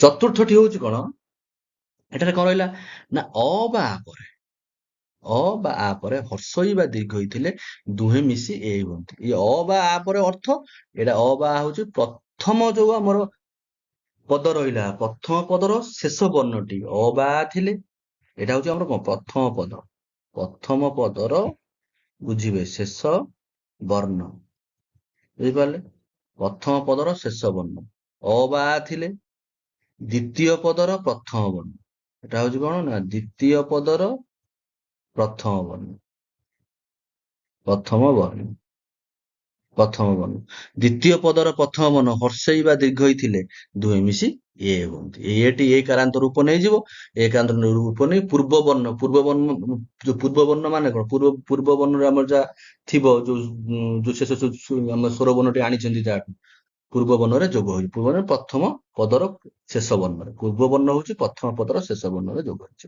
ଦେଖନ୍ତୁ କୁହାଗଲା କଣ ଅ ବା ଆ ପରେ ହର୍ଷେଇ ବା ଦୀର୍ଘଇ ଥିଲେ, ଅ ସହିତ ହର୍ଷେଇ, ଅ ସହିତ ଦୀର୍ଘଇ, ଆ ସହିତ ହର୍ଷଇ, ଆ ସହିତ ଦୀର୍ଘଇ, ସବୁ ମିଶିଗଲେ ବି ଏଟା ଆମର ଏ ହବ, ଏ କାର ରୂପ ହଉଛି 6 ଭଳିଆ, ଇଂଲିଶ 6 ଭଳିଆ। ତେଣୁକରି ନିୟମ ଅନୁସାରେ ଗୋଟେ ଗୋଟେ ଏକ୍ସାମ୍ପଲ ଆମେ ଦେଖିନେବା। ଶୁଭ ଯୁକ୍ତ ଇଚ୍ଛା ଶୁଭେଚ୍ଛା, ଯେ ଶୁଭେଚ୍ଛାଟି କେମିତି ହେଇଛି ନା ଶୁଭ ଯୁକ୍ତ ଇଚ୍ଛା। ମୁଁ ପ୍ରଥମେ ଆରମ୍ଭରୁ କହି ଆସିଛି, ସନ୍ଧି ବେଳେ ଆପଣ ମାନେ ସବୁବେଳେ ଉଚ୍ଚାରଣଟାକୁ ଧ୍ୟାନ ଦେବେ। ଅ ଉଚ୍ଚାରଣ ଆସୁଛି, ତେଣୁକରି ଭ ରୁ ଆମର କଣ ଆସିଲା ନା ଅ ଆସିଲା, ଏଟା ହଉଛି ଆମର ପ୍ରଥମ ପଦର ଶେଷ ବର୍ଣ୍ଣ। ଯୁକ୍ତ ଇଚ୍ଛା, ଇଚ୍ଛାଟା ହଉଛି ଆମର କଣ ଦ୍ୱିତୀୟ ପଦ ହଉଛି ଇଚ୍ଛା, ଦ୍ୱିତୀୟ ପଦର ପ୍ରଥମ ବର୍ଣ୍ଣଟା କଣ ହର୍ଷଇ, ଅରେ ହର୍ଷଇ ଯୋଗ ହେଲା, ନିୟମ ଅନୁସାରେ ଏଟା ଏ ହବ, ଏଟା ଏ କାରାନ୍ତ ରୂପଟା ହଉଛି ଏଇଭଳିଆ। ତେଣୁ ଏଇ ଯୋଉ 6 ଭଳିଆ ରୂପଟି, ଯୋଉ ଏକାରାନ୍ତ ରୂପଟି ଆମର କୋଉଠି ଯୋଗ ହବ ନା ପ୍ରଥମ ପଦର ଶେଷ ବର୍ଣ୍ଣରେ ଯୋଗ ହବ, ହେଲେ ଆମର ଭରେ ଯୋଗ ହବ, ଭ ଯୋଗରେ ଶୁଭେ ହେଲା। ଯେହେତୁ ଏଇ ଇଚ୍ଛାର ହର୍ଷଇଟିକୁ ଆମେ ଅଲରେଡି ବ୍ୟବହାର କରିଦେଇଛନ୍ତି ଏ କାର କରିବା ପାଇଁ, ତେଣୁକରି ଇଚ୍ଛାରୁ ଆମର ହର୍ଷଇଟିକୁ ଲୋପ କରିଦେବା, ଆଉ ରହିଲା କଣ ଶୁଭେଚ୍ଛା। କ୍ଲିୟର। ଦ୍ୱିତୀୟ ଏକ୍ସାମ୍ପଲ ଦେଖିବା, ଗଣେଶ, ସେଟା ଅ ହର୍ଷଇ ଗଲା, ଏଠି ଅ ଦୀର୍ଘଇ, ଗଣେଶ, ଗଣେଶ ଣ ଅ ଉଚ୍ଚାରଣ ଆସୁଛି, ତେଣୁକରି ଅ ରହିଲା, ପ୍ରଥମ ପଦର ଶେଷ ସ୍ୱରବର୍ଣ୍ଣ ଅ ରହିଲା। ଯୁକ୍ତ, ଆମର ଦ୍ୱିତୀୟ ପଦର ପ୍ରଥମ ବର୍ଣ୍ଣଟି ସ୍ୱରବର୍ଣ୍ଣ ଅଛି କଣ ଦୀର୍ଘଇ ଅଛି, ତେଣୁ ଦୀର୍ଘଇ, ଅରେ ଦୀର୍ଘଇ ମିଶିଗଲା ଏ ହେଲା, ଏଇ ଏଟିର କାରାନ୍ତ ରୂପ ହଉଛି ଏଇଭଳି 6 ଭଳି। ତେଣୁ ନିୟମ ଅନୁସାରେ ସେ ଏ କାରଟି କଣ ହବ ନା ପ୍ରଥମ ପଦର ଶେଷ ବର୍ଣ୍ଣରେ ଯୋଗ ହବ। ତେଣୁ ପ୍ରଥମ ପଦର ଶେଷ ବର୍ଣ୍ଣଟି କଣ ଅଛି, ଗଣ ହଉଛି ପ୍ରଥମ ପଦ, ଶେଷ ବର୍ଣ୍ଣ ହଉଛି ଣ, ଣରେ ଯୋଗ ହବ ଏ କାର, ଗଣେ ହେଲା, କଣ ହେଲା ଗଣେ। ତାପରେ ଯେ ଆମର ଯୋଉ ଦ୍ୱିତୀୟ ପଦଟି ରହିଲା, ଦ୍ୱିତୀୟ ପଦରେ କଣ ଈଶ୍ୱର ରହିଲା, ଏଇ ଈଶ୍ୱର ଦୀର୍ଘଇଟିକୁ ଆମେ ଅ ସହିତ ଯୋଗ କରିକି ଏ କାର କରିଦେଇଛନ୍ତି, ତେଣୁକରି ଏହାର ବ୍ୟବହାର ହୋଇଯାଇଛି। ତେଣୁକରି ଦୀର୍ଘଇଟିକୁ ଈଶ୍ୱର ଦୀର୍ଘଇଟିକୁ ଆମେ ଲୋପ କରିଦବା, ଦୀର୍ଘଇ ଲୋପ ରହିଲା, ଆଉ ରହିଲା କଣ ସ ରହିଲା, ମିଶିଗଲେ କଣ ହେଇଗଲା ଗଣେଶ। ବହୁତ ଇଜି, ବୁଝିବାକୁ ଚେଷ୍ଟା କଲେ ସହଜରେ ବୁଝିପାରିବେ, ଖାଲି କନଫ୍ୟୁଜ କରାଏ, ନହେଲେ ବୁଝିବାକୁ ଚେଷ୍ଟା କଲେ ବୁଝିପାରିବେ। ଗଣେଶ ଗଲା। ପରବର୍ତ୍ତୀ ନିୟମ, ଆ ସହିତ ଇ, ମହା ଇନ୍ଦ୍ର, ଆମେ ଯଥେଚ୍ଛାଟା କରିବା, ଯଥା ଇଚ୍ଛା, ଯଥା ଥା, ଆମର ପ୍ରଥମ ପଦର ଶେଷ ବର୍ଣ୍ଣଟି କଣ ହଉଛି ଆ ଉଚ୍ଚାରଣ ହଉଛି, ଥା ଆ, ଯୁକ୍ତ ଦ୍ୱିତୀୟ ପଦର ପ୍ରଥମ ବର୍ଣ୍ଣଟି କଣ ହର୍ଷଇ, ହର୍ଷଇ ଯୋଗରେ କଣ ହେଲା ନା ଏ ହେଲା, ଏକର କାରାନ୍ତ ରୂପ ଏଇଟା। ଆମ ନିୟମ କହୁଛି କଣ, ଏଇ ଯୋଉ ଏ କାରଟି ଯୋଗ ହେଇଯିବ ପୂର୍ବ ବର୍ଣ୍ଣରେ ବା ପ୍ରଥମ ପଦର ଶେଷ ବର୍ଣ୍ଣ, ପୂର୍ବ ବର୍ଣ୍ଣ ଯାହା, ଏ ସନ୍ଧିର ପୂର୍ବ ବର୍ଣ୍ଣ ଯାହା ଆମର ପ୍ରଥମ ପଦର ଶେଷ ବର୍ଣ୍ଣ ସେଇଆ। ପ୍ରଥମ ପଦ ହଉଛି କଣ ଯଥା, ତାର ଶେଷ ବର୍ଣ୍ଣଟି କଣ ହେଲା ଆମ ଆ ଉଚ୍ଚାରଣ ହଉଛି, ସେ ଆ ରେ ମାନେ ଆମର ଆ ରେ ଯୋଗ ହବ ମାନେ କଣ, ମାନେ ସେ ଆ ବଦଳରେ ଏଟି ଲାଗିବ, ଆ କାରଟି ଉଠିଯିବ। ଏଠି ଆମ ଆ କାର, ଏଇଟା ମନେ ରଖିବା ଟିକେ ଅଲଗା ଅଛି, ଆ କାରଟି ମହାନ୍ଦ୍ର ସେଇଭଳିଆ ହବ, ଆ କାରଟି ଉଠିଯିବ, ଉଠିକରି ଆମର ଏ କାରଟି ଥରେ ଲାଗିବ।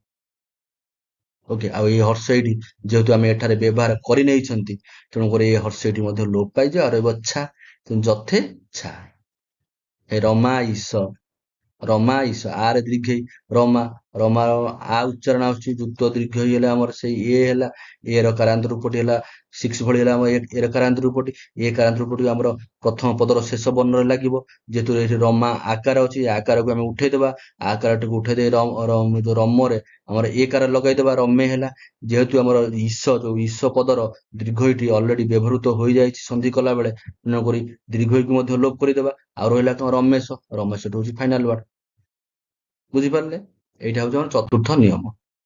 ସେଇଭଳି ଆଉ ସବୁ ଦେଇଛି, ଏଇ ଏକ୍ସାମ୍ପଲ ଗୁଡ଼ିକୁ ନୋଟ କରି ରଖିନେବେ। ଯଦି ଆମେ ସବୁ ଗୋଟେ ଗୋଟେ କରି ଡିସ୍କସନ କରିବା, ବହୁତ 5 ଘଣ୍ଟା କି 6 ଘଣ୍ଟା ପଳାଇଯିବ ଏଇ କ୍ଲାସଟି, କାରଣ ପାଖାପାଖି 60-70ଟି ସ୍ଲାଇଡ ଅଛି ଏଇ ଆମର ଏଇ ଯୋଉ ସନ୍ଧି ଭିଡିଓର। ତେଣୁକରି ଯେତେ ଆମେ ଆମେ ବୁଝିଲା ଭଳି ଯୋଉ ଜିନିଷ ଗୁଡାକ ଅଛି ସେଗୁଡାକୁ ବୁଝେଇଦବା, ଆଉ ଯାହା ଏକ୍ସାମ୍ପଲ, ଯୋଉ ଅଧିକା ଏକ୍ସାମ୍ପଲ ଅଛି, ଏକ୍ସାମ୍ପଲ ଗୁଡ଼ିକ ଆପଣମାନେ ନୋଟ କରି ଲେଖିବେ, ନିଜେ ନିଜେ କରିବାକୁ ଚେଷ୍ଟା କରିବେ।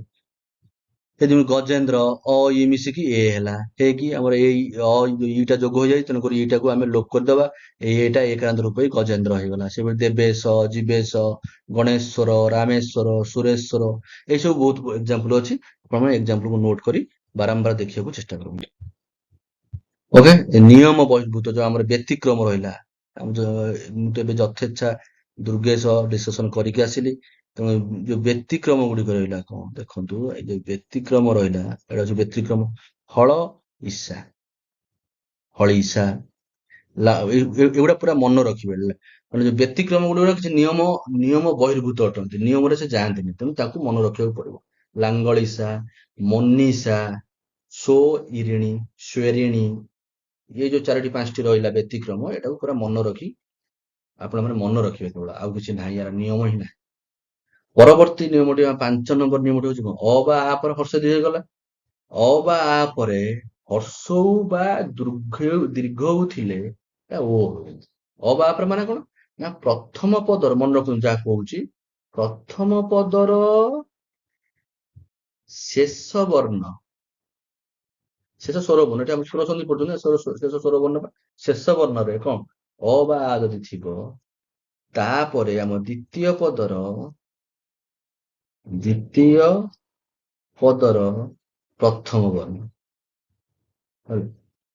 ପ୍ରଥମ ବର୍ଣ୍ଣରେ ହର୍ଷ ଦୀର୍ଘ ଥିଲେ ମିଶିକରି ଓ। ଏ ଓଟି ପୂର୍ବ ବର୍ଣ୍ଣ ମାନେ ପ୍ରଥମ ପଦର ଶେଷ ବର୍ଣ୍ଣରେ ଯୋଗ। ଏଇଟା ମନେ ରଖିବ, ପୂର୍ବ ବର୍ଣ୍ଣ ମାନେ ପ୍ରଥମ ପଦର ଶେଷ ବର୍ଣ୍ଣ। ଦେଖନ୍ତୁ ଦେଇଛି କଣ, ଅ ବା ଆ ପରେ ହର୍ଷ ଦୀର୍ଘ ଥିଲେ, ଅ ପରେ ହର୍ଷ, ଅ ପରେ ଦୀର୍ଘ, ଆ ପରେ ହର୍ଷ, ଆ ପରେ ଦୀର୍ଘ ଥିଲେ ଓ ହେଇଗଲା। ସେଟା କାରାନ୍ତ ରୂପଟା, ଏଇଟା ହଉଛି ଓ କାରାନ୍ତ। ଏଟା ହେଲା କଣ ନା, ଓ କାରାନ୍ତ ରୂପ। ଏକ୍ସାମ୍ପଲ, ଲମ୍ବୋଦର କେମିତି ହେଇଛି ନା, ଲମ୍ବ ଉଦର କହିକି ଆସିଲେ, ଲମ୍ବ ପ୍ରଥମ ପଦରେ ଆମର ଆସୁଛି କଣ, ଅ ଆସୁଛି ଶେଷରେ, ଲମ୍ବ ଅ ଆସୁମ୍ବ, ଅ ହେଲା। ତା ସହିତ ଦ୍ୱିତୀୟ ପଦର ପ୍ରଥମ ବର୍ଣ୍ଣଟି କଣ ଅଛି, ହର୍ଷ ଅଛି, ମିଶିକରି କଣ ହେଲେ, ଓ ହେଲେ, ଓ କାରାନ୍ତ ରୂପଟି ହେଲା ଓ। ଏହା ଆମର ପୂର୍ବ ବର୍ଣ୍ଣ ମାନେ କଣ ନା, ପୂର୍ବ ବର୍ଣ୍ଣ ହଉଛି ପ୍ରଥମ ପଦର ଶେଷ ବର୍ଣ୍ଣ ଯୋଉ ରହିଲା, ରେ ଯୋଗ ହେଇଯିବ, ଲମ୍ବ ହେଲା। ଯେହେତୁ ଏଇ ହର୍ଷଉଟି ଅଲରେଡି ଆମେ ବ୍ୟବହାର କରିଛନ୍ତି ଓକାର ତିଆରି କରିବା ପାଇଁ, ତେଣୁ ହର୍ଷଉଟିକୁ ଆମେ କଣ କରିଦବା, ଲୋପ କରିଦବା। ଆଉ କଣ ରହିଲା, ଲମ୍ବୋଦର। ବୁଝିପାରିଲେ? ସେଇଭଳି ଅରେ ଦୀର୍ଘ, ଏଇ ଚଳରୁମି କେମିତି ହେଇଛି, ଚଳ ଅରେ ଦୀର୍ଘ ମିଶିଲେ ନିୟମ ଅନୁସାରେ ଓ ହେଲା, ଓର କାରାନ୍ତ ରୂପ ହଉଛି ଏଇଭଳିଆ ଓକାର। ତେଣୁ ନିୟମ ଅନୁସାରେ କଣ ହବ ନା, ଏଇ ଓକାରଟି ପ୍ରଥମ ପଦର ଶେଷ ବର୍ଣ୍ଣ ଚଳ, ଳରେ ଓକାରଟି ଲାଗିବ, ଚଳ ହେଲା। ଉର୍ମିରୁ ଯୋଉ ଦ୍ୱିତୀୟ ପଦର ଉର୍ମି ଅଛି, ଉର୍ମିରୁ ହର୍ଷ ଉଠି ଆମେ ଯୋଉ ଦୀର୍ଘଟି ଆମେ ଅଲରେଡି ବ୍ୟବହାର କରିସାରିଛନ୍ତି, ତେଣୁକରି ଦୀର୍ଘଟିକୁ ଆମେ ଲୋପ କରିଦେବା। ଆଉ କଣ ରହିବ, ଚଳ ଉର୍ମି, ଯାହା ରହିଲା ହେଲା ଚଳ ଉର୍ମି। ସେଇଭଳି ମହୋଦଧି, ମହୋର୍ମି, ଏଇ ସବୁ ନିୟମ ଅନୁସାରେ ଏଇଭଳି ତିଆରି ହୋଇଥାନ୍ତି ସନ୍ଧି ପଦ। ଓକେ, ଆହୁରି ଏକ୍ସାମ୍ପଲ ମଧ୍ୟ ଅଛି, ସର୍ବୋଦୟ, ପରୋପକାର, ସର୍ବ ଉତ୍ତମ, ହିତ ଉପଦେଶ, ଏକୋନବିଂଶ ନବଢା, ମରଣୋତ୍ତର, କୁମାର ଉତ୍ସବ, ମାନବଚିତ, ଜ୍ଞାନୋଦୟ, ସୂର୍ଯ୍ୟୋଦୟଟା ଦେଖିବା, ସୂର୍ଯ୍ୟ ଯୁକ୍ତ ଉଦୟ ହର୍ଷ, ଏ ଅଟି ପ୍ରଥମ ପଦର ଶେଷ ବର୍ଣ୍ଣରୁ ଆସିଛି ଅ। ଦ୍ୱିତୀୟ ପଦର ପ୍ରଥମ ଯୋଉ ବର୍ଣ୍ଣଟି ହର୍ଷ, ମିଶିକରି କଣ ହେଲେ ଓ। ଓର କାରାନ୍ତ ରୂପ ଓ। ଆମର ନିୟମ ଅନୁସାରେ ଏଇ ଓ କାରଟି ପ୍ରଥମ ପଦର ଶେଷ ବର୍ଣ୍ଣରେ ଲାଗିଯିବ। ତେଣୁକରି ସୂର୍ଯ୍ୟ ଅଛି, ଏଠାରେ କଣ ହେଇଯିବ ନା ସୂର୍ଯ୍ୟ। ଓ କାର ଲାଗିଗଲା ସୂର୍ଯ୍ୟ। ଉଦୟ ଯୋଉ ଆମ ଦ୍ୱିତୀୟ ପଦ ରହିଲା ଉଦୟ। ଉଦୟର ହର୍ଷଉଟିକୁ ଆମେ ଓକାର ତିଆରି କଲା ବେଳେ ବ୍ୟବହାର କରିସାରିଛନ୍ତି। ତେଣୁକରି ହର୍ଷଉଟି ଲୋପ ପାଇଯିବ। ଆଉ କଣ ରହିଲା, ଯଦି ଦ୍ୱିତୀୟ ପଦରେ ହର୍ଷ ଲୋପ ପାଇଲେ ଦୟ ରହିଲା। ତେଣୁକରି ଫାଇନାଲ ସନ୍ଧି ପଦଟି ଆମର କଣ ହେଲା ନା ସୂର୍ଯ୍ୟୋଦୟ। ବୁଝିପାରିଲେ? 5 ନମ୍ବର ନିୟମଟି ହେଲା ହର୍ଷ ଅ ବା ଆ ପରେ ହର୍ଷ ବା ଦୀର୍ଘ ଯୋଉ ଦୀର୍ଘ ଥିଲେ ଏଟା ଓ ହୁଅନ୍ତି। ଓ କାରାନ୍ତ ରୂପ ନେଇ ସେ ଓଟି ପୂର୍ବ ପଦର ଶେଷ ବର୍ଣ୍ଣରେ ଯୋଗ ହୁଏ। ତା ସହିତ ପରବର୍ତ୍ତୀ ବର୍ଣ୍ଣର ପରବର୍ତ୍ତୀ ପଦର ପ୍ରଥମ ବର୍ଣ୍ଣଟି ଲୋପ ପାଇ ସନ୍ଧି ପଦଟି ଗଠନ କରନ୍ତି। ବୁଝିପାରିଲେ? ଏଭଳି ଆହୁରି ମଧ୍ୟ ଏକ୍ସାମ୍ପଲ ସବୁ ଦେଇଛି। ସର୍ବୋଚ୍ଚ, ଦୁର୍ଗୋତ୍ସବ, ମହୋତ୍ସବ, ଶଳୋଦ୍ଭବ। ଏକ୍ସାମ୍ପଲ ଗୁଡିକ ବାରମ୍ବାର କହି ରଖୁଛି। ଏକ୍ସାମ୍ପଲ ଗୁଡିକ ଆପଣମାନେ ଆପଣଙ୍କ ନୋଟବୁକ୍ ରେ ନୋଟ କରି ନେବେ। ବହୁତ ଏକ୍ସାମ୍ପଲ ଅଛି। ଏଗୁଡିକୁ ଗୋଟି ଗୋଟି କରି ଡିସ୍କସନ କରିବା ଅସମ୍ଭବ। 8-10 ଘଣ୍ଟା ଟାଇମ ନେଇଯିବ। ଏଗୁଡିକୁ ମଧ୍ୟ ଆପଣମାନେ ନୋଟ କରିନେବେ। ତା ଯୋଉ ବ୍ୟତିକ୍ରମ ଅଛି କିଛି, ବ୍ୟତିକ୍ରମ ରହିଲା, କଣ ବ୍ୟତିକ୍ରମ ରହିଲା ନା ଏଇ ନିୟମ ବହିର୍ଭୂତ ରହିଲା। ଏଗୁଡାକୁ ମନେ ରଖିବେ।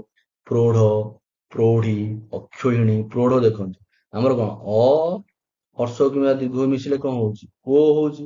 ଏଠାରେ କଣ ହେଇଛି ଓ ହେଇଛି, ପ୍ରୌଢ ହେଇଛି, ଓ ହେଇଛି। ତେଣୁକରି ଏହା ହଉଛି ନିୟମ ବହିର୍ଭୂତ। ଏହା କିନ୍ତୁ ଗ୍ରାମାର ଅନୁସାରେ ଠିକ। এই ନିୟମ ବହିର୍ଭୂତର କୌଣସି ନିୟମ ବହିର୍ଭୂତ ମାନେ ନିୟମରେ ଯାଆନ୍ତୁ ନାହିଁ, ନିୟମ ନାହିଁ, ତେଣୁ ଏଗୁଡିକୁ ମନେ ରଖିବେ କେବଳ। 6 ନମ୍ବର ହେଲା ଅ ବା ଆ ପରେ, ଅ ବା ଆ ପରେ ରୁ ଥିଲେ, ଓକେ, ଅ ବା ଆ ପରେ ରୁ ଥିଲେ ଦୁହେଁ ମିଶି ଅର ରୁହନ୍ତି। ଅର ମାନେ ଯୋଉ ରେଫ ହେଇଯାଏ ହେଲା, ଅର ମାନେ ରେଫ ହେଇଯାଏ। କିନ୍ତୁ ଦେଖନ୍ତୁ ଅ ପରେ କଣ ଅଛି ରୁ ଅଛି, ଏ ଆ ପରେ ରୁ ଅଛି, ଅର ମାନେ ପରବର୍ଣ୍ଣରେ। ଏଠି କଣ ପରବର୍ଣ୍ଣ ରେଫ ହେଲେ ପରବର୍ଣ୍ଣରେ ରେଫ ରୁ ଯୋଗ ଆମର ଯୁକ୍ତ ହବ। ଦେଖନ୍ତୁ ଅ ବା ଆ ପରେ ଗଲା ସପ୍ତ ଋଷି। ଏଠି ସପ୍ତରେ କଣ ଅ ଉଚ୍ଚାରଣ ଆସିଲା। ଋଷିର ପ୍ରଥମ ଏଠି ଆମର ରୁ ରହିଲା, ପ୍ରଥମ ବର୍ଣ୍ଣଟି ରୁ ରହିଲା, ତେଣୁ ଅର ହବ। ଏଇ ଅର ଟି ଆମର ତାର ସାଙ୍କେତିକ ରୂପ ରେଫ ନେଲା। ଏ ରେଫ ଟି ପରବର୍ତ୍ତୀ ବର୍ଣ୍ଣରେ ଯୋଗ ହବ, ମାନେ ସି ରେ ଯୋଗ ହବ, ସି ରେ ଯୋଗ ହବ, ସି। ଭଲ କରି ଏଇଟା ବୁଝେଇ ଦଉଛି ଦେଖନ୍ତୁ। ଏହା ଅର୍ଥ ହଉଛି ସନ୍ଧି ବେଳେ ଯୋଉ ଦୁଇଟି ପଦ ଥାଏ, ତା ପ୍ରଥମ ପଦର ଶେଷ ବର୍ଣ୍ଣ, ପ୍ରଥମ ପଦ ଶେଷ ବର୍ଣ୍ଣ ଯଦି ଅ କିମ୍ବା ଆ ଥାଏ, ତା ସହ ଦ୍ୱିତୀୟ ପଦର ପ୍ରଥମ ବର୍ଣ୍ଣର ରୁ ର ମିଶ୍ରଣ ଘଟିଲେ କଣ ହବ ନା ଅର ହବ। ହେଲା, ଏଇଟା ହେଲା ପ୍ରଥମ ପଦର ଶେଷ ବର୍ଣ୍ଣ। ଆମର ରୁଟା ହଉଛି ଦ୍ୱିତୀୟ ପଦର ପ୍ରଥମ ବର୍ଣ୍ଣ, ମିଶିଗଲେ ଅର ହବ। ଅର ର ସାଙ୍କେତିକ ରୂପ ଆମର ରେଫ। ରେଫ ଟି ପରବର୍ତ୍ତୀ ବର୍ଣ୍ଣରେ ଯୋଗ ହବ। ପରବର୍ତ୍ତୀ ବର୍ଣ୍ଣ ମାନେ ଆମର ଦ୍ୱିତୀୟ ପଦର ଶେଷରେ ଯୋଗ ହବ, ଦ୍ୱିତୀୟ ପଦର ଶେଷ ବର୍ଣ୍ଣରେ ଯୋଗ। ଦେଖନ୍ତୁ ଦେବର୍ଷି, ଦେବର୍ଷି ଛାଡନ୍ତୁ, ଆମେ ଏବେ ରାଜାର୍ଷି କରିବା। ରାଜାର୍ଷି ଦେଖିବା। ରାଜାର୍ଷି, ରାଜା ହେଲା ଆମର ପ୍ରଥମ ପଦ, ଋଷି ହେଲା ଆମର ଦ୍ୱିତୀୟ ପଦ, ରାଜା ପ୍ରଥମ ପଦରେ ଆ ଉଚ୍ଚାରଣ ଅଛି ଯା, ପ୍ରଥମ ପଦର ଶେଷ ବର୍ଣ୍ଣଟି ଆମର ଆ ଉଚ୍ଚାରଣ ହେଇଲା। ଦ୍ୱିତୀୟ ପଦର ପ୍ରଥମ ବର୍ଣ୍ଣଟି ରୁ ଅଛି, ତେଣୁ ଆ ରୁ ମିଶିଗଲେ ଆମର ଅର ହବ। ଅର ଟା ହଉଛି ରେଫ। ନିୟମ କଣ କହୁଛି ନା ଏଇ ରେଫ ଟି ପରବର୍ଣ୍ଣ ମାନେ ଆମର ଦ୍ୱିତୀୟ ପଦର ଶେଷ ବର୍ଣ୍ଣରେ ଯୋଗ ହବ। ତେଣୁ ଦ୍ୱିତୀୟ ପଦର ଶେଷ ବର୍ଣ୍ଣଟି କଣ ସି ଅଛି, ଏଇଠି ଆମର ରେଫ ଟି ସ ରେ ଯୋଗ ହେଲା। ଯେହେତୁ ରୁଟିକୁ ଆମେ କଣ କରୁଛନ୍ତି, ରୁ ଆଉ ଏ ଯୋଉ ଆକାର ଦିଟାକୁ ଯୋଗ କରିକି ଆମେ ରେଫ କରିଛନ୍ତି। ତେଣୁକରି ଆମର ଫାଇନାଲ ଶବ୍ଦରେ ଆକାର ଆଉ ରୁଟିକୁ ଆମେ ବିଲୋପ କରିଦବା। ବିଲୋପ କଲେ କଣ ହେଲା ରାଜଶ୍ରୀ, ରାଜାଶ୍ରୀ ହବ ନା ରାଜଶ୍ରୀ। କାରଣ ଆକାର ଆଉ ରୁଟିକୁ ଆମେ କଣ କରୁଛନ୍ତି ଅଲରେଡି ଯୋଗ କରିକି ରେଫ ତିଆରି କରିଛନ୍ତି, ତେଣୁ ତାର ବ୍ୟବହାର ହୋଇସାରିଛି। ତାକୁ ଆଉ ଥରେ ଏଠାରେ ଲେଖାଯାଇ ପାରିବ ନାହିଁ। ବୁଝିପାରିଲେ? ସେଭଳି ଦେଖନ୍ତୁ ଉତ୍ତମର୍ଣ୍ଣ, ଅଧମର୍ଣ୍ଣ, ଦେବର୍ଣ୍ଣ। ଦେବର୍ଣ୍ଣଟା ଦେଖନ୍ତୁ, ଦେବର୍ଣ୍ଣଟା ବୁଝଉଛି। ଦେବର୍ଣ୍ଣଟା ଏଇଠି ଦେଖନ୍ତୁ ଦେବ, ଦେବ ଯୋଉ ହେଇଛି ଦେବ, ଦେବଟା ଆମର ବ ଉଚ୍ଚାରଣ ଆସୁଛି, ତ ଦେବରୁ ଆମର କଣ ଅ ଆସିଲା, ବରୁ ଆମର ଅ ଆସିଲା। ଋଣର ପ୍ରଥମ ଯୋଉ ଆମ ଦ୍ୱିତୀୟ ପଦର ପ୍ରଥମ ବର୍ଣ୍ଣଟି ରୁ ହେଲେ, ଏବେ ଆମର ନିୟମ ଅନୁସାରେ ଅର ହେଲା। ଅର ହେଲେ ତାର ସାଙ୍କେତିକ ରୂପ ରେଫ, ରେଫ ହେଲା ନା ନାଇଁ। ଦେଖନ୍ତୁ ଦେବ ଯୁକ୍ତ ଋଣ, ଓକେ, ଏ ଯୋଉ ଇଏ ଯୋଉ ବର ଆଉ ଇଏ ଯୋଉ ଋଣର ଋଣ ଅଲରେଡି ୟୁଜ ହେଇସାରିଛି। ଯେହେତୁ ଟା ଆମର ସାଂକେତିକ ରୂପ ନାହିଁ, ତେଣୁ ସାଂକେତିକ ରୂପ ନାହିଁ ମାନେ କାଟିବା କିଛି ଦରକାର ନାହିଁ। ଯେହେତୁ ଆମର ରୁ ର ଅଲରେଡି ୟୁଜ ହେଇଛି ଆଉ ରେପ ହେଇଛି, ତେଣୁ ରୁ ଟାକୁ ଆମେ ଲୋପ କରିଦେବା। ଆମର ଦେବଣ ରହିଲା।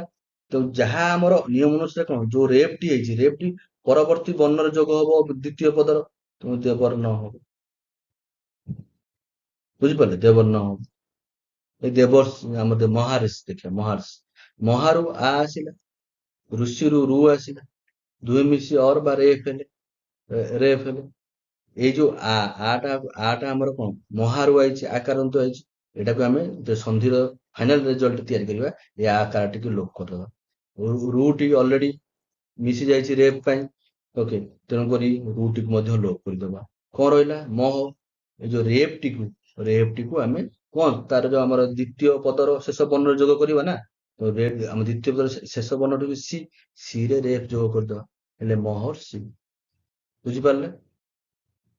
6 ନମ୍ବର ରୁଲଟି ହଉଛି ଏହା। ତା ପରବର୍ତ୍ତୀ 7 ନମ୍ବର ଆମର ରହିଲା କଣ ନା, ନିୟମଟି ରହିଲା ଅ ବା ଆ ପରେ ଏ ବା ଐ ଥିଲେ ଦୁହେଁ ମିଶି ଐ ହୁଅନ୍ତି। ତ ଐକାରଟା ଏମିତି ଐକାର। ଓକେ, ସେଇ ଆମେ ଯୋଉଭଳି ପଢିକରି ଆସୁଛନ୍ତି ସେଇଭଳି ନିୟମଟାକୁ ମନେ ରଖିବା ଅଛି। ଅ ପରେ ଏ ବା ଐ ଥିଲେ, ଅ ପରେ ଐ ଥିଲା, ସେ ସବୁ ଐ ହେଲେ। ଆ ପରେ ଏ ଅଛି, ଆ ପରେ ଐ ଅଛି। ତେଣୁ ହିତ ଏସି, ହିତରେ ଆମର କଣ ଆସୁଛି, ଏସି ରେ ଏ ଆସୁଛି, ଦିଟା ମିଶିଗଲେ ଐ ହେଇଗଲେ। ଏ ଐଟା ପୂର୍ବ ବର୍ଣ୍ଣରେ ଯୋଗ ହେଇଗଲା, ହିତୈଷୀ। ହେଲେ କଣ ଆମର ଏଟା ଲୋପ କରିବେ, କାରଣ ଓଟା ଇଏଟା ଆମେ ଯୋଗ କରିକି ଐ କରିଛନ୍ତି। ସେଇଭଳି ଦେଖନ୍ତୁ ତଥା ହେବ, ତଥାରେ କଣ ହେଲା, ପ୍ରଥମ ପଦର ଶେଷ ବର୍ଣ୍ଣରେ ଆ, ଦ୍ୱିତୀୟ ପଦର ପ୍ରଥମ ବର୍ଣ୍ଣ ଏ, ଏଠି ଆ ଏ ଯୋଗ ହେଇଗଲା, ଐ ହେଇଗଲେ, ଐକାରାନ୍ତ ରୂପ ନେଇଗଲେ। ଐକାରାନ୍ତ ରୂପ ନେଲେ ଐଟି ଆମର ଯୋଉ ପୂର୍ବ ବର୍ଣ୍ଣ ବା ପ୍ରଥମ ପଦର ଶେଷ ବର୍ଣ୍ଣରେ ଲାଗିବ। ଶେଷ ବର୍ଣ୍ଣରେ ଆମେ ଐଟି ଲଗେଇ ଦିଅନ୍ତୁ। ମାତ୍ର ଯେହେତୁ ଏଇ ଆକାର ଆଉ ଏଇ ଯୋଉ ଏଟି ଯୋଗ ହୋଇ ଅଲରେଡି ହୋଇସାରିଛି, ତେଣୁକରି ଆକାର ଆଉ କୁ ଆମେ ଲୋପ କରିଦେବା। ଆଉ ଯାହା ରହିଲା ସେଟା ହଉଛି ତଥୈବ, ସେଟା ହଉଛି ଆମର ଫାଇନାଲ ଆନ୍ସର। ବୁଝିପାରିଲେ? ଏଠି ସବୁ ଦେଇଛି। ଆଉ ଗୋଟେ ମୁଁ ଦେଖେଇବି, ବହୁତ ନିୟମ ତ ଦେଇଛି। ଏଗୁଡିକୁ ଆପଣ ମାନେ କଣ କରିବେ ନା, ବାରମ୍ବାର ନୋଟରେ ଲେଖି ରଖିବେ, ବାରମ୍ବାର এই ଭିଡିଓଟିକୁ ପଜ ମାରି ଦେଖିବେ, ତାପରେ ଆପଣଙ୍କ ପୁରା ନିୟମ ଗୁଡିକ କ୍ଲିୟର ହବ। ଆଉ ଏକ ଏକ୍ସାମ୍ପଲ ମାଧ୍ୟମରେ ବୁଝିବାକୁ ଚେଷ୍ଟା କରିବା। ଦେଖନ୍ତୁ, ଆମର ବା ପରେ ଏ ବା ହୋଇଥିଲେ ଐକାର ହୋଇଥାଏ। ଆମର ବର୍ତ୍ତମାନ ଆମେ କୋଉ ଏକ୍ସାମ୍ପଲ ନବା, ସଦୈବ। ଓକେ, ସଦୈବଟା ନବା। ସଦୈବରେ କଣ, ସଦାରେ ଆମର କଣ ରହିଲା ନା, ଆ ରହିଲା। ସଦା ହଉଛି ପ୍ରଥମ ପଦ, ଏବ ହଉଛି ଆମର ଦ୍ୱିତୀୟ ପଦ। ପ୍ରଥମ ପଦର, ଓକେ, ପ୍ରଥମ ପଦର ଶେଷ ବର୍ଣ୍ଣ ଯୋଉ ରହିଲା କଣ, ଆ ରହିଲା। ଆ ଯୁକ୍ତ ଦ୍ୱିତୀୟ ପଦର ପ୍ରଥମ ବର୍ଣ୍ଣଟି କଣ ରହିଲା, ଏ। ନିୟମ ଅନୁସାରେ ଆ ଆଉ ଏ ମିଶିଗଲେ କଣ ହେବେ, ଐ ହେବେ। ଆମ ଐକାରାନ୍ତ ରୂପଟି ହଉଛି ଏଇଟା। ଏଇ ଐକାରାନ୍ତ ରୂପଟିକୁ ଆମେ କଣ କରିବା, ଐକାରାନ୍ତ ରୂପଟିକୁ ଦେଖନ୍ତୁ, ଯଦି ଆମେ କେବଳ ଆମର ସନ୍ଧି ନ କରି ସେ ସଦାକୁ ଲଗେଇ ରଖିବା, ଏଇଭଳିଆ ଆମେ ଲଗେଇ ରଖିଲେ ସଦା ହେବ, ଏଇଭଳିଆ ରହିଲା। ମାତ୍ର ଏଠାରେ ଆପଣ ମାନେ ମାର୍କ କରନ୍ତୁ, ଏଇ ଆକାର ଆଉ ଏ ଦୁଇଟି ଆମର ମିଶିକି ଯାଇଛନ୍ତି, ଏଠାରେ ମିଶି ଯାଇକରି ନିୟମ ଅନୁସାରେ ଐ ହେଇଯାଇଛନ୍ତି। ତେଣୁକରି ଆକାର ଆଉ ଐକୁ ଆମେ ରଖିବା କାହିଁକି, ଲୋପ କରିଦେବା। ଲୋପ କରିଦେଇକି ସେଇ ଐକାରଟିକୁ ଆମେ ଦରେ ଲଗେଇଦବା, ହେଲେ ସଦୈବ। ଆଶା ଏଇଟା ପୁରା ବୁଝିପାରୁଥିବେ, ଏଇଟା ଯୋଉ ବୁଝେଇଲି ଏଟା ଠିକ ବୁଝିପାରୁଥିବେ। ତେଣୁ ଆକାର ଏ ଯେହେତୁ ଯୋଗ ହୋଇ ଐକାରଟି ହୋଇଯାଇଛି, ତେଣୁକରି ତା ଆ କୁ ଆମେ ଲୋପ କରିଦେବା ଏବଂ ନିୟମ ଅନୁସାରେ ଐକାରଟିକୁ ଆମର ପୂର୍ବ ପଦର ବା ପ୍ରଥମ ପଦର ଶେଷ ବର୍ଣ୍ଣରେ ଯୋଗ କରୁ, ହେଲେ ଆମର କଣ ଆସିଲା ଫାଇନାଲ ଆନ୍ସର, ସଦୈବ। ବୁଝିପାରିଲେ? ପରବର୍ତ୍ତୀ ଆମର 8 ନମ୍ବର ସ୍ୱର ସନ୍ଧିର ନିୟମଟି ହଉଛି, ଅ ବା ଆ ପରେ ଓ ବା ଔ ଥିଲେ ଦୁହେଁ ମିଶି ଓ ହୁଅନ୍ତି। ତେଣୁ ଔକାରଟା ଆମର ହେଲା ଔକାର। ଏ ଗଲା, ଓ ଗଲା, ଐ ଗଲା, ଔକାର ଆସିଗଲା। ଅ ବା ପରେ, ତା ମାନେ ଏ ଅ ବା ଆ ହଉଛି ପ୍ରଥମ ପଦର ମନେ ରଖିବେ, ଏଇଟା ହେଲା ଶେଷ ବର୍ଣ୍ଣ। ଶେଷ ବର୍ଣ୍ଣ ହଉଛି ଅ ବା ଆ। ଓକେ, ଅ ବା ଆ। ଓ ବା ଓ ହଉଛି ଦ୍ୱିତୀୟ ପଦର ପ୍ରଥମ ବର୍ଣ୍ଣ। ଦ୍ୱିତୀୟ ପଦର ପ୍ରଥମ ବର୍ଣ୍ଣ ହଉଛି କଣ? ଓ ବା ଓ। ଓ ବା ଉ ଥିଲେ ଦୁଇ ମିଶି ଓ ହୁଅନ୍ତି। ସେ ଓକାରଟା ଆମର ପୂର୍ବ ବର୍ଣ୍ଣ ମାନେ ପ୍ରଥମ ପଦର ଶେଷ ବର୍ଣ୍ଣର ଯୋଗ ହବ। ଦେଖନ୍ତୁ, ଏଇ ଦି ଦେଇଛି ଅ ବା ଉ ଥିଲେ ଉ, ଅ ଉ ଥିଲେ ଉ, ଆ ଓ ଥିଲେ ଉ, ଆ ଉ ଥିଲେ ଉ। ଯେପରି ଆମର ଦେଖନ୍ତୁ କଣ ହେଇଛି ନା ବନ ଔଷଧି, ବନରେ ଔଷଧି, ଏଠାରେ ଅ ଉଚ୍ଚାରଣ ଅଛି ଅ। ଔଷଧିରେ ଆମର କଣ ରହିଲା ନା ଉ। ଏଟା ହଉଛି ଦ୍ୱିତୀୟ ପଦର ପ୍ରଥମ ବର୍ଣ୍ଣ, ଏଟା ପ୍ରଥମ ପଦର ଶେଷ ବର୍ଣ୍ଣ ବା ଦ୍ୱିତୀୟ ବର୍ଣ୍ଣ। ଅ ଉ ମିଶିଲେ ନିୟମ ଅନୁସାରେ କଣ ହେବେ ନା ଉ ହେବେ। ଉକାରାନ୍ତ ରୂପଟି ହଉଛି ଏଇଭଳିଆ ଉକାରାନ୍ତ ରୂପ। ଏଇ ଉକାରାନ୍ତଟି କଣ ହବ ନା ପୂର୍ବ ବର୍ଣ୍ଣର ଯୋଗ ହବ। ଧର ବନ ଉ ହେଲା, ଯେହେତୁ ଏ ଔଟି ଅଲରେଡି ୟୁଜ ହୋଇସାରିଛି, ତେଣୁକରି ଏ ଔଟିକୁ ଆମେ ଲୋପ କରିଦବା। ଆଉ ଯାହା ରହିଲା ବନ ଔଷଧି, ଏ ମହାଔଷଧ। ଦେଖନ୍ତୁ ଆରେ ଉ ମିଶି ମହାଔଷଧ ହେଇଛି। ଆରେ ଉ ମିଶି କଣ ଉକାରାନ୍ତ ରୂପରେ ନେଲା, ଉକାରାନ୍ତ ରୂପ ମହା। ମହାର ଆମର ପ୍ରଥମ ପଦ ମହା, ତାର ଶେଷ ବର୍ଣ୍ଣଟି ଆମର ରହିଲା ଆ। ଦ୍ୱିତୀୟ ପଦର ଔଷଧ, ଔଷଧର ପ୍ରଥମ ସ୍ୱର ବର୍ଣ୍ଣଟି କଣ ରହିଲା ଉ। ଆ ଉ ମିଶିଲେ କଣ ହବ ଉକାରାନ୍ତ ରୂପ, ଯୋଉ ଆମର ନବ ତିଆରି ହବ ଆମର ନିୟମ ଅନୁସାରେ। ତିଆରି ହେଲା ପରେ ଆମେ କଣ କଣ କରାଯିବ, ଏଇଟା ମହା ଔଷଧ। ମହା ଔଷଧର ଆ ଆଉ ଉ, ଏଇ ଯୋଉ ଦୁଇଟି ପଦ ଅଲରେଡି ଆମର ମିଶିକରି ଓକାର ହୋଇଛନ୍ତି, ତେଣୁକରି ଆ ଉ କୁ ଆମେ ଲୋପ କରିଦବା। ସେଇ ଓକାରଟିକୁ ଆମେ ପ୍ରଥମ ପଦର ଶେଷ ବର୍ଣ୍ଣରେ ଲଗେଇଦବା, ହେଲେ ମହୋଷଧି। ମହୋଷଧ, ମହୋଷଧ ହଉଛି ଫାଇନାଲ ଆନ୍ସର। ବୁଝିପାରିଲେ? ସେଇଭଳି ଆମର ଦେଇଛି ଏସବୁ ଏକ୍ଜାମ୍ପଲ। ଏକ୍ଜାମ୍ପଲ ଗୁଡିକ ଆପଣ ମାନେ ଲେଖି ରଖିନେବେ। ବନ ଔଷଧି, ବୃକ୍ଷ ଔଷଧି, କଣ୍ଠୋଷ୍ଠ, ଦନ୍ତୋଷ୍ଠ, ଜଳ ଜଳୌଘ, ମହୋଜହ, ମୃତ୍ତିକୌଷଧି, ମୃତ୍ତିକା ଔଷଧି, ମୃତ୍ତିକୌଷଧି। ଆଉ ଆମର ସନ୍ଧି ନିୟମ ବା ବ୍ୟତିକ୍ରମ ରହିଲା କଣ ନା ବିମ୍ବୋଷ୍ଠ। ବିମ୍ବୋଷ୍ଠଟା ବ୍ୟତିକ୍ରମ ରହିଲା, ବିମ୍ବୋଷ୍ଠୀଟା ଏଇ ଦିଟା ଆମର এই ବ୍ୟତିକ୍ରମ ନିୟମଟିକୁ ଆପଣ ମାନେ ପୁରା ମନେ ରଖିବେ, ଆଉ କିଛି ନାହିଁ। ବିମ୍ବୋଷ୍ଠ ହବ ନା ବିମ୍ବୋଷ୍ଠ ହବ। ଓକେ, ଏଠି ଯେମିତି ଦିବୌକା ହେଲା, ଅ ଉ ମିଶି ଉ ହେଲା, ଏଠି ମାତ୍ର ବିମ୍ବ ଉଷ୍ଠ ମିଶି ବିମ୍ବୋଷ୍ଠ ହୋଇଛି। ଏଇଟା ଆମର ବ୍ୟତିକ୍ରମ ଅଟେ, ଏଟା ପୁରା ମନେ ରଖିବେ, ଆଉ କିଛି କିଛି ବାଟ ନାହିଁ। ପରବର୍ତ୍ତୀ 9 ନମ୍ବରଟି ହେଲା ଆମର କଣ ନା 9 ନମ୍ବରର ନିୟମ ହଉଛି ହର୍ଷଇ ବା ଦୀର୍ଘଇ ପରେ, ଯେଟା ସ୍ୱରସନ୍ଧି ନିୟମ ଚାଲିଛି, ହର୍ଷଇ ବା ଦୀର୍ଘଇ ପରେ, ହର୍ଷଇ ବା ଦୀର୍ଘଇ ଭିନ୍ନ ଅନ୍ୟ ସ୍ୱର ବର୍ଣ୍ଣ ଥିଲା ଇୟ ହୁଏ। ମନ ଦେଇ ଶୁଣନ୍ତୁ, ପ୍ରଥମ ପଦର ଶେଷ ବର୍ଣ୍ଣ ହର୍ଷଇ ବା ଦୀର୍ଘଇ ଥିଲେ। ଓକେ, ପ୍ରଥମ ପଦ ଶେଷ ବର୍ଣ୍ଣ ହର୍ଷଇ ବା ଦୀର୍ଘଇ ଥିବ। ପ୍ରଥମ ଆମର ପ୍ରଥମ ପଦର ଶେଷ ବର୍ଣ୍ଣଟି, ମାତ୍ର ଦ୍ୱିତୀୟ ପଦର ପ୍ରଥମ ବର୍ଣ୍ଣଟି ହର୍ଷଇ ଦୀର୍ଘଇ ନଥିବ। ଓକେ, ଅନ୍ୟ କିଛି ସ୍ୱର ବର୍ଣ୍ଣ ଥିବ, ତାହେଲେ ସେ ହର୍ଷଇ ଦୀର୍ଘଇ ସ୍ଥାନରେ ଆମର ଯୋଉ ପ୍ରଥମ ହର୍ଷଇ ଦୀର୍ଘ ଅଛି, ସେ ସ୍ଥାନରେ ଆମର ଇୟ ହବ। ଓକେ, ଇୟ ହବ ଏବଂ ପରବର୍ତ୍ତୀ ସ୍ୱରବର୍ଣ୍ଣ ସହ ମିଳିତ ହୋଇ ପୂର୍ବ ବର୍ଣ୍ଣରେ ଯୋଗ। ଦେଖନ୍ତୁ କଣ ଏକ୍ସାମ୍ପଲ, ପ୍ରତି ଅହ। ନିୟମ ଅନୁସାରେ ପ୍ରଥମ ପଦର ଶେଷ ବର୍ଣ୍ଣ ଏଠି ହର୍ଷଇ ଅଛି, ହର୍ଷଇ ଅଛି। ତାପରେ କଣ ଦେଇଛି ନା ଦ୍ୱିତୀୟ ପଦର ପ୍ରଥମ ବର୍ଣ୍ଣଟି ଆମର ହର୍ଷଇ ଦୀର୍ଘଇ ନଥିବ। କଣ ଅଛି ଏଠି ଅ ଅଛି, ହର୍ଷଇ ଦୀର୍ଘଇ ନାହିଁ, ଅ ଅଛି। ନିୟମ ସାଟିସ୍ଫାଏ କଲା। ସେଟା କଲେ କଣ ହବ ନା ଇ ଯୁକ୍ତ ଅ ମିଶିଗଲେ ଆମର କଣ ହବ ଇୟ ହବ। ଓକେ, ଇୟ ମିଶିଗଲେ କଣ ଇୟ ସ୍ଥାନରେ ଇୟ ହବ। ବୁଝିପାରିଲେ କଣ ହେଲା? ଇୟ ହେଲା, ଇୟଟା ହେଇକି ଆମର ପୂର୍ବ ବର୍ଣ୍ଣ ଯୋଗ ହେଲା, ପ୍ରତ୍ୟୟ ହେଇଗଲା, ହର୍ଷଇଟା ଉଠିଗଲା, ଇୟ ହବ ଏବଂ ପରବର୍ତ୍ତୀ ସ୍ୱର ବର୍ଣ୍ଣ ମିଳିତ ହୋଇ ପୂର୍ବ ବର୍ଣ୍ଣରେ ଯୁକ୍ତ ହବ, ପ୍ରତ୍ୟୟ ହେଇଗଲା। ହେଲା, ଇଏ ଆମର ହର୍ଷଇ ଅଟା ଯୋଗ ହେଇଯାଇଛି, ଲୋପ ହେଇଯିବ, ତେଣୁକରି ପ୍ରତ୍ୟୟ ହେଲା। ପ୍ରତି ଏକ ଅ ଏ ମିଶିଗଲେ ଆମର କାହିଁ ମାନେ ନିୟମଟା ଦେଖନ୍ତୁ, ହର୍ଷଇ ଦୀର୍ଘଇ ପରେ ଯଦି ହର୍ଷଇ ଦୀର୍ଘଇ ଆଉ ନଥିବ, ଯୋଉ ନେକ୍ସଟ ସ୍ୱର ବର୍ଣ୍ଣ ଯୋଉ ଆସୁଛି ଯୋଉ ନଥିବ, ତା ସ୍ଥାନରେ ଅଲଗା ଯେଉଁ ସ୍ୱର ବର୍ଣ୍ଣ ଥିବ ମିଶିକରି ଆମର କଣ ହେଇଯିବେ ନା ଇୟ ହେଇଯିବ।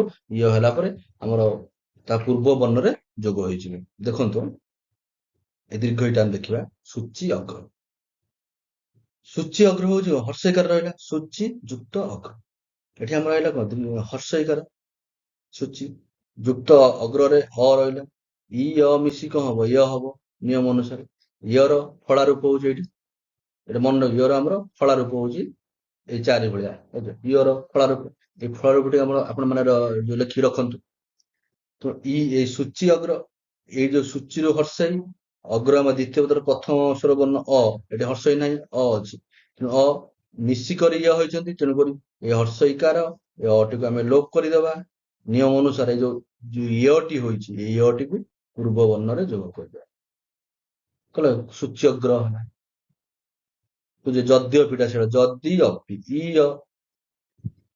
ମାନେ ଇ ପ୍ରଥମ ପଦର ଶେଷ ବର୍ଣ୍ଣ ଯଦି ଇ ବା ଇ ଥିବ, ଦ୍ୱିତୀୟ ପଦର ପ୍ରଥମ ବର୍ଣ୍ଣଟି ଇ ବା ଇ ନଥିବ, ଅନ୍ୟ କୌଣସି ସ୍ୱର ବର୍ଣ୍ଣ ଥିବ, ଇ ବା ଦୀର୍ଘ ଇ ଛଡା ଅନ୍ୟ କୌଣସି ସ୍ୱର ବର୍ଣ୍ଣ ଥିଲେ, ତେବେ ସେଇ ଦୀର୍ଘ ଇ ଯୋଉ ଆମର ପ୍ରଥମ ଯୋଉ ପଦର ଶେଷ ବର୍ଣ୍ଣ ହର୍ଷ ଇ ବା ଦୀର୍ଘ ଇ ସହ ଦ୍ୱିତୀୟ ପଦର ପ୍ରଥମ ଯୋଉ ବର୍ଣ୍ଣ ରହିଲା ଆମର ହର୍ଷ ଇ ଦୀର୍ଘ ଇ ଛଡା ଆଉ ଯାହା ରହିଲା, ଅ ରହିଲା କି ଆଉ ଯାହା ରହିଲା, ତା ଅ ରହିଲା କି ହର୍ଷ ରହିଲା, ସେଗୁଡିକର ମିଶ୍ରଣରେ ଆମର କଣ ତିଆରି ହବ ନା ୟ ତିଆରି ହବ।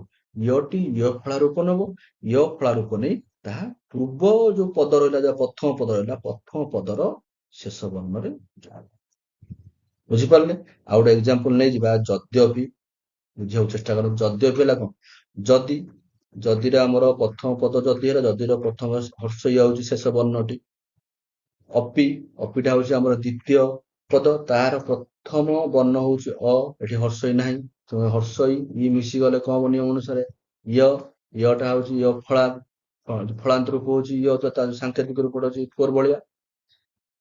ଯେହେତୁ ଯଦି ଅପିର ଆମର ହର୍ଷ ଇଟା ଏଠାରେ ଯୋଗ ହୋଇ ଆଉ ଅଟି ମଧ୍ୟ ଅପିର ଅଟି ମଧ୍ୟ ଯୋଗ ହୋଇ ୟ ହୋଇଛି, ତେଣୁକରି ମୂଳ ଶବ୍ଦ ଯଦିରୁ ହର୍ଷ ଇକାର, ଅପିରୁ ଅଟିକୁ ଆମେ ଲୋପ କରିଦବା ଏବଂ ଯୋଉ ଫଳା ରୂପ ନେଇଛି ସେଇ ଯୋଉ ୟ ଫଳାଟିକୁ ଆମେ ପ୍ରଥମ ପଦର ଶେଷ ବର୍ଣ୍ଣରେ ଯୋଗ କରିଦବା, ଯଦ୍ୟ ହେଇଯିବ। ଯଦ୍ୟ, ଏଠି ତ ଅଟିକୁ ଆମେ ଲୋପ କରିଦେଇଛନ୍ତି, ପି ରହିଲା ଯଦ୍ୟ, ଫାଇନାଲ ଆନ୍ସରଟା ହେଲା ଯଦ୍ୟ।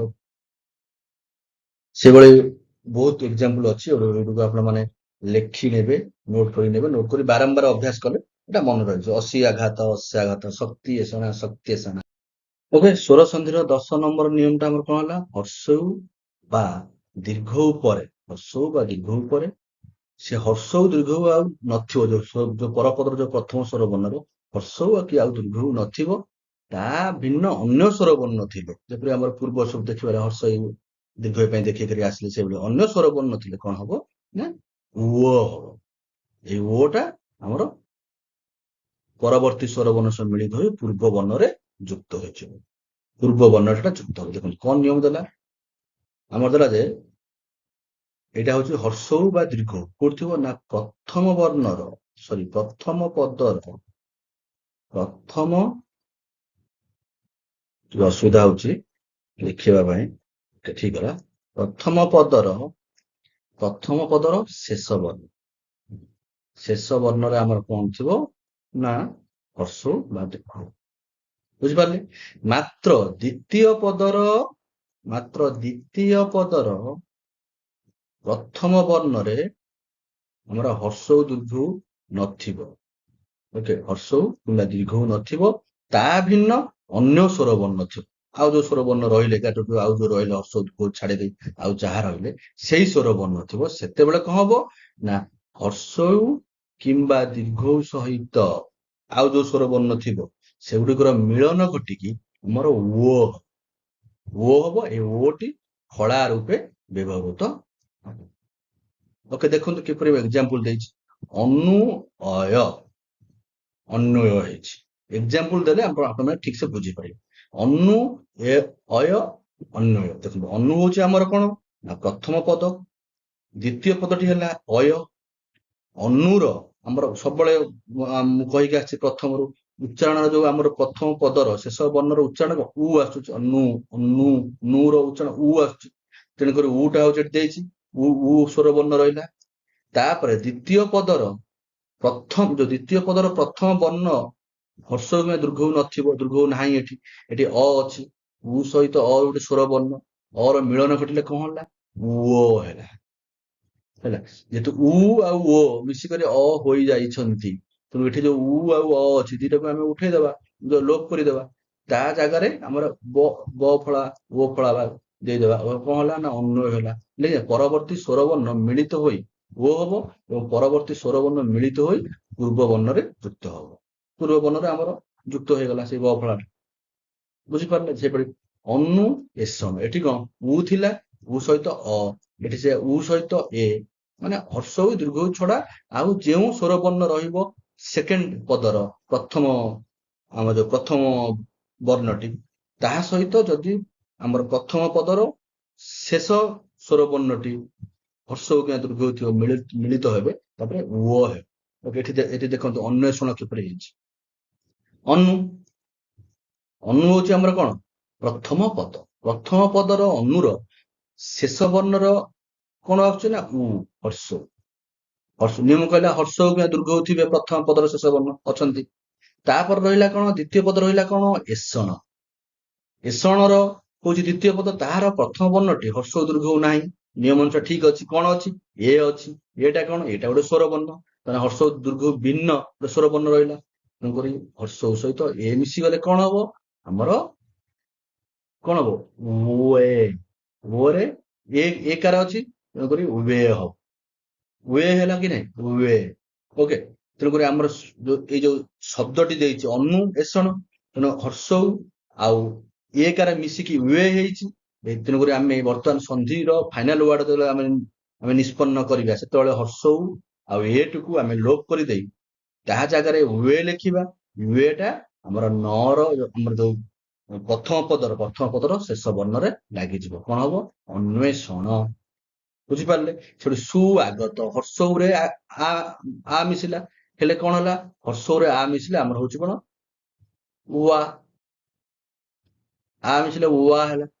ହର୍ଷ ଉରେ ଆ ମିଶିଲେ ଉଆ ହେଲା। ଏଟା ପୂର୍ବ ବର୍ଣ୍ଣରେ ଆମର ଯୋଗ ହେଇଯିବ, ସ୍ୱାଗ ସ, ଆମର ସ ରହିଲା, ହର୍ଷ ଉ ଆକୁ ଆମେ ଏଠି ଲୋପ କରିଦବା, କାରଣ ଉଆ ହୋଇସାରିଛି ଅଲରେଡି।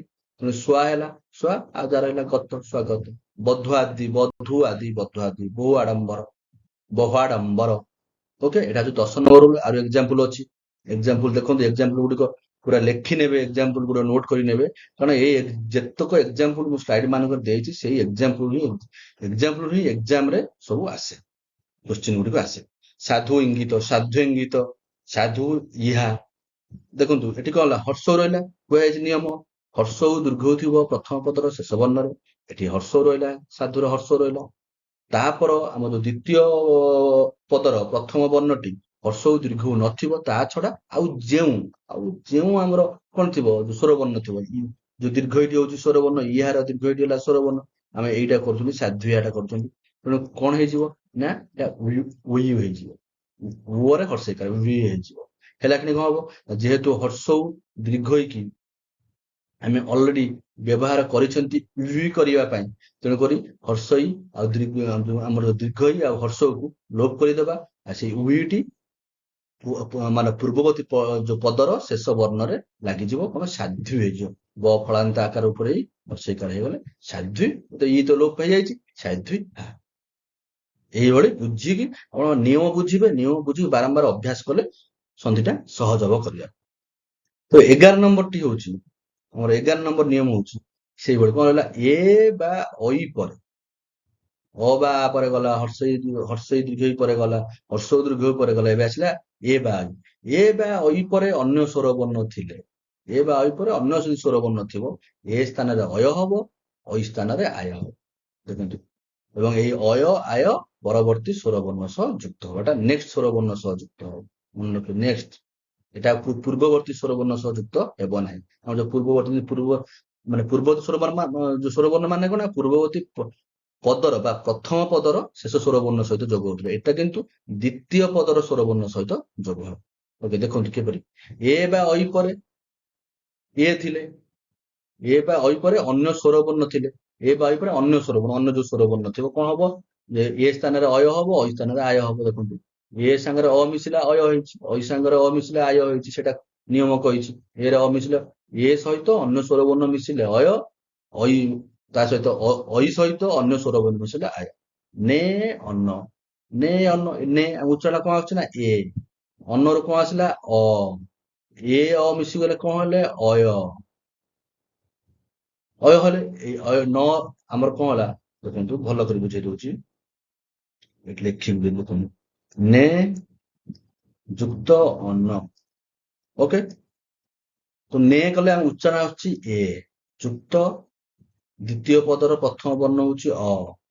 ନିୟମ ଅନୁସାରେ ଏ ଅ ମିଶିଗଲେ ଅୟ ହେଲା, ଅୟ ହେଲା ନେ ଅନ। ଏଠାରେ ଏ ଆଉ ଅ ଏ ଦୁଇଟି ମିଶିକରି ଅୟ ହୋଇଛନ୍ତି, ତେଣୁକରି ଏ କାରଟିକୁ କାଟିଦେବା, ଏ ଅଟିକୁ ମଧ୍ୟ ଆମେ କାଟିବା, ହେଲେ ନ ଅନ ହଉଛି। ଏଇ ଅୟଟି କଣ ହବ ନା ପରବର୍ତ୍ତୀ ନ ନ ଅୟନ, ନୟନ, ନୟନ, ନ କଣ ହବ ନା ନ, ଆମେ ଲେଖିଲେ କଣ ନ ଅୟ ନ, ଏଇ ନଟା ଯୋଉ ଅଟା ନ ସହିତ ମିଶିଯିବ, ନ ହେଇଯିବ, ଆଉ ରହିଲା ୟନ।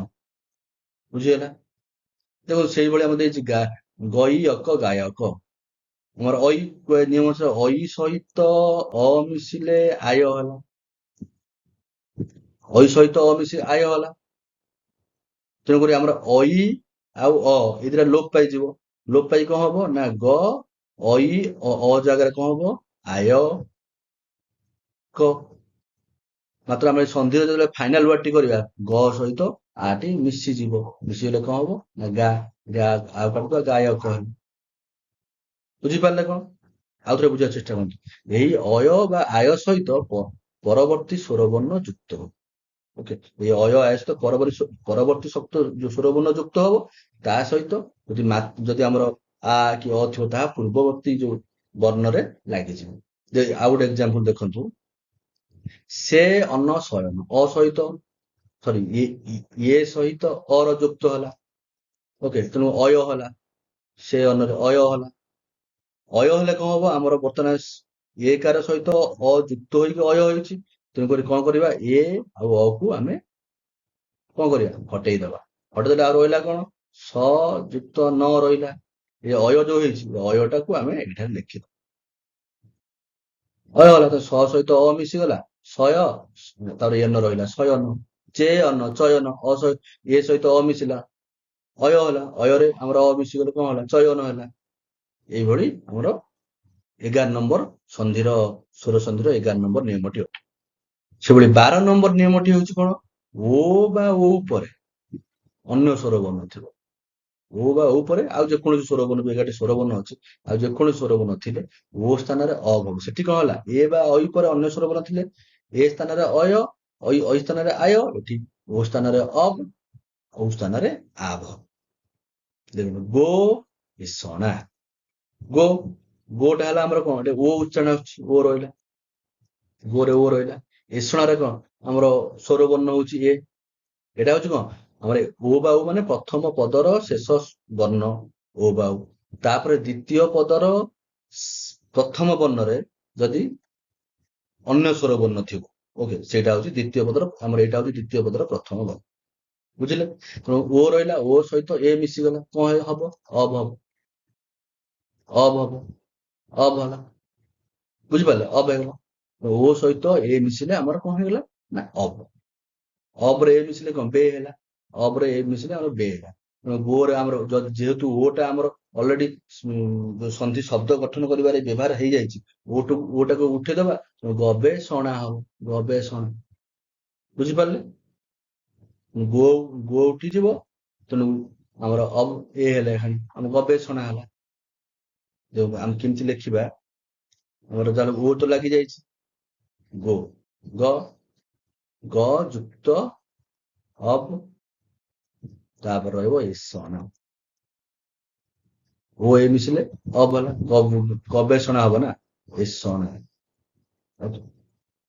ଅବ୍ ଏ ମିଶିଲେ କଣ ହେଲା ନା ବେ, ଗବେ, ଗବେଷଣା। ଓକେ, ସେଇଭଳି ପୋ ଅନ ପବନ, ଓ ଆଉ ଅ ମିଶିଲେ କଣ ଅବ୍ ହେଲା, ଓ ଆଉ ଅ ମିଶିଲେ ଅବ୍ ହେଲା।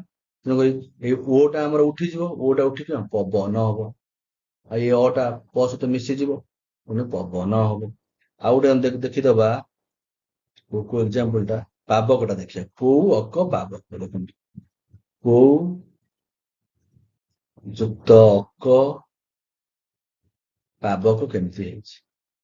ନିୟମ କଣ କହିଛି, ଓ ବା ଓ ପରେ, ଏଠି ପୋ ହେଲେ ଖାଲି ଏଠି ଆମ ଓ ଯୋଉ ଓ ଉଚ୍ଚାରଣ ଆସୁଛି, ଓ ବା ଓ ପରେ ମାନେ ପ୍ରଥମ ପଦର ଓ ବା ଓ ରହିଲା। ଦ୍ୱିତୀୟ ପଦର ପ୍ରଥମ ସ୍ୱର ବର୍ଣ୍ଣଟି କଣ ଅନ୍ୟ ସ୍ୱର ବର୍ଣ୍ଣ ଥିବ। ଏଠି ଅନ୍ୟ ସ୍ୱର ବର୍ଣ୍ଣ ରହୁଛି ଅ ରହୁଛି। ଅ ରହିଲେ କଣ ହବ ନା ଉ ସ୍ଥାନରେ ଆବ। ଉ ସ୍ଥାନରେ ଆମର କଣ ହବ ନା ଆବ। ଆବ ହେଲା। ଉ ସ୍ଥାନରେ ଆମର କଣ ଆବ ହେଲା। ଆବ ଯୁକ୍ତ ଅ। ବୁଝିପାରିଲେ ଏଠି ଉ ସ୍ଥାନରେ ଆମର ଆବ ହେଲା। ଆବ ଯୁକ୍ତ ଅ। ତେଣୁ ଏଠି କଣ ହବ ନା ପ ଯୁକ୍ତ ଆବ ଯୁକ୍ତ ଅ କ ପାବକ। ପରେ ଆମେ ପା ବ ବ ପାବକ। ବ୍ୟତିକ୍ରମ ରହିବ ଗୋ ଅକ୍ଷ ଗବାକ୍ଷ ଗୋ ଇନ୍ଦ୍ର ଗବେନ୍ଦ୍ର ଗୋଇଶ ଗବିଶ। এই ବ୍ୟତିକ୍ରମ ଗୁଡିକୁ ଆପଣ ମାନେ ମନେ ରଖିବେ ଏ ନିୟମ ବହିର୍ଭୂତ ଅଟେ। ଏ ନିୟମରେ ଆସେ ନାହିଁ। ତାର ଆଉ ଗୋଟେ ଏକ୍ସାମ୍ପଲ ଆମେ ବୁଝିଦବା କଣ ନା ପବିତ୍ର ପଇତ୍ର ପବିତ୍ର। ଓକେ ଏଠାରେ ଆମର ପଇତ୍ରରେ କଣ ପ୍ରଥମ ପଦରେ ଓ ଆସିଲା। ଦ୍ୱିତୀୟ ପଦର ପ୍ରଥମ ବର୍ଣ୍ଣଟି ଆମର ଇ ଆସିଲା। ଓ ଓ ଭିନ୍ନ ଓ ହର୍ଷ ଓ ଆଉ ଓ ଭିନ୍ନ ସ୍ୱରବର୍ଣ୍ଣ ଇ ଆସିଲା। ତେଣୁକରି ଓ ଥିଲେ କଣ ହବ ଓ ଜାଗାରେ ଆମର କଣ ଦେଇଛି ନା ନିୟମ କହିଛୁ ଓ ଜାଗାରେ ଏଠି ଆମର ଓ ଜାଗାରେ ଆମର ଅବ ହବ। ଅବ ହବ। ଅବ ଯୁକ୍ତ ଇ ରହିଲା। এই ପଦଟି ଆମର ଅବ ଯୁକ୍ତ ଇ ରହିଲା। ତା ମାନେ ପୋ ଇତ୍ର ଦେଇଛି ଯୋଉଟା ସେଟା କଣ ହବ ନା ପ ଓ ଜାଗାରେ କଣ ହେଲା ଅବ ଯୁକ୍ତ ଇତ୍ର।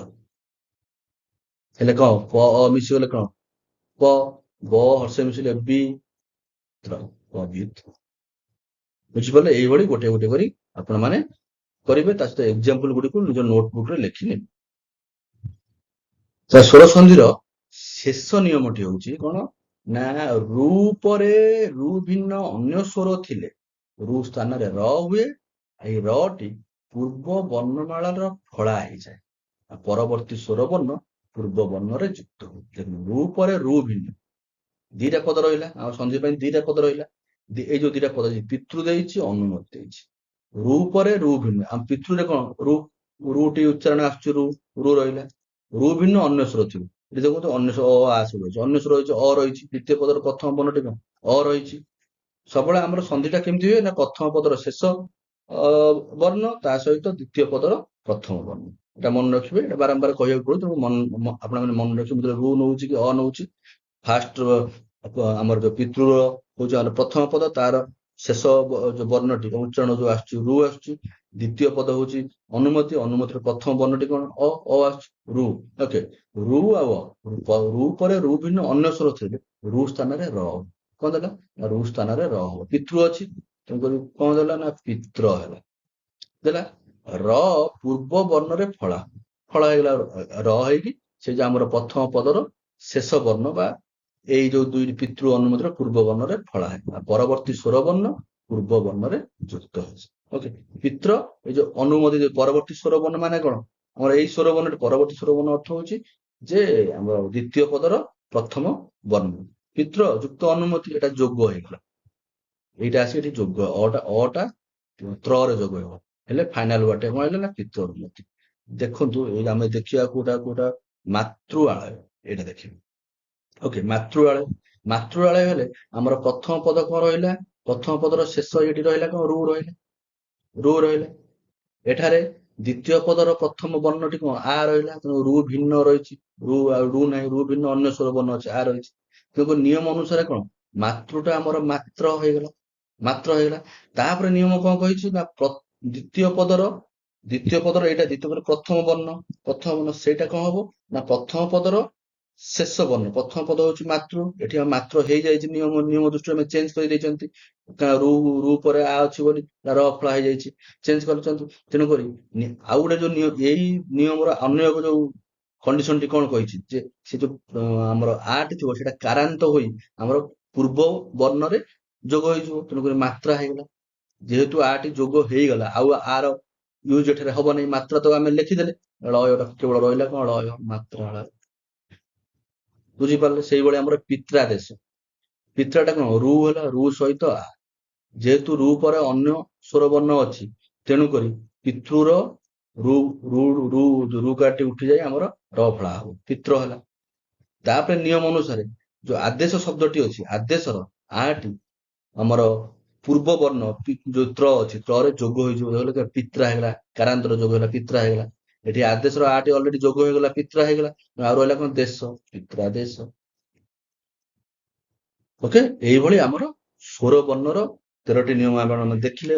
ଗୋଟି ଗୋଟି କରି ଆପଣ ନିୟମ ମାନେ ଭଲ କରି ବାରମ୍ବାର ବି ଦେଖିବେ, ବୁଝି ନ ପାରି ବାରମ୍ବାର ଦେଖିବେ। ତା ସହିତ ସବୁ ଏକ୍ସାମ୍ପଲ, ମୁଁ ତ ସବୁ ଏକ୍ସାମ୍ପଲ ଗୁଡା ବୁଝେଇ ପାରୁନି, କିଛି କିଛି ଏକ୍ସାମ୍ପଲ ବୁଝେଇଛି। ସବୁ ଏକ୍ସାମ୍ପଲ ଗୁଡିକର ନୋଟ କରିବେ, ନୋଟ କଲେ ଆପଣମାନଙ୍କୁ ଏହା ସାହାଯ୍ୟ କରିବ। ଓକେ, ଏଇଥିଲା ଆମର ସ୍ୱର, ଆମର ସନ୍ଧିର ଯୋଉ ପ୍ରଥମ ସନ୍ଧି, ଯୋଉ ପ୍ରକାର ଭେଦ ଯୋଉ ରହିଲା ଆମର ସ୍ୱର ସନ୍ଧି, ସ୍ୱର ସନ୍ଧି। ସ୍ୱର ସନ୍ଧିର 13ଟି ନିୟମ ଆମେ ସାରିଲେ।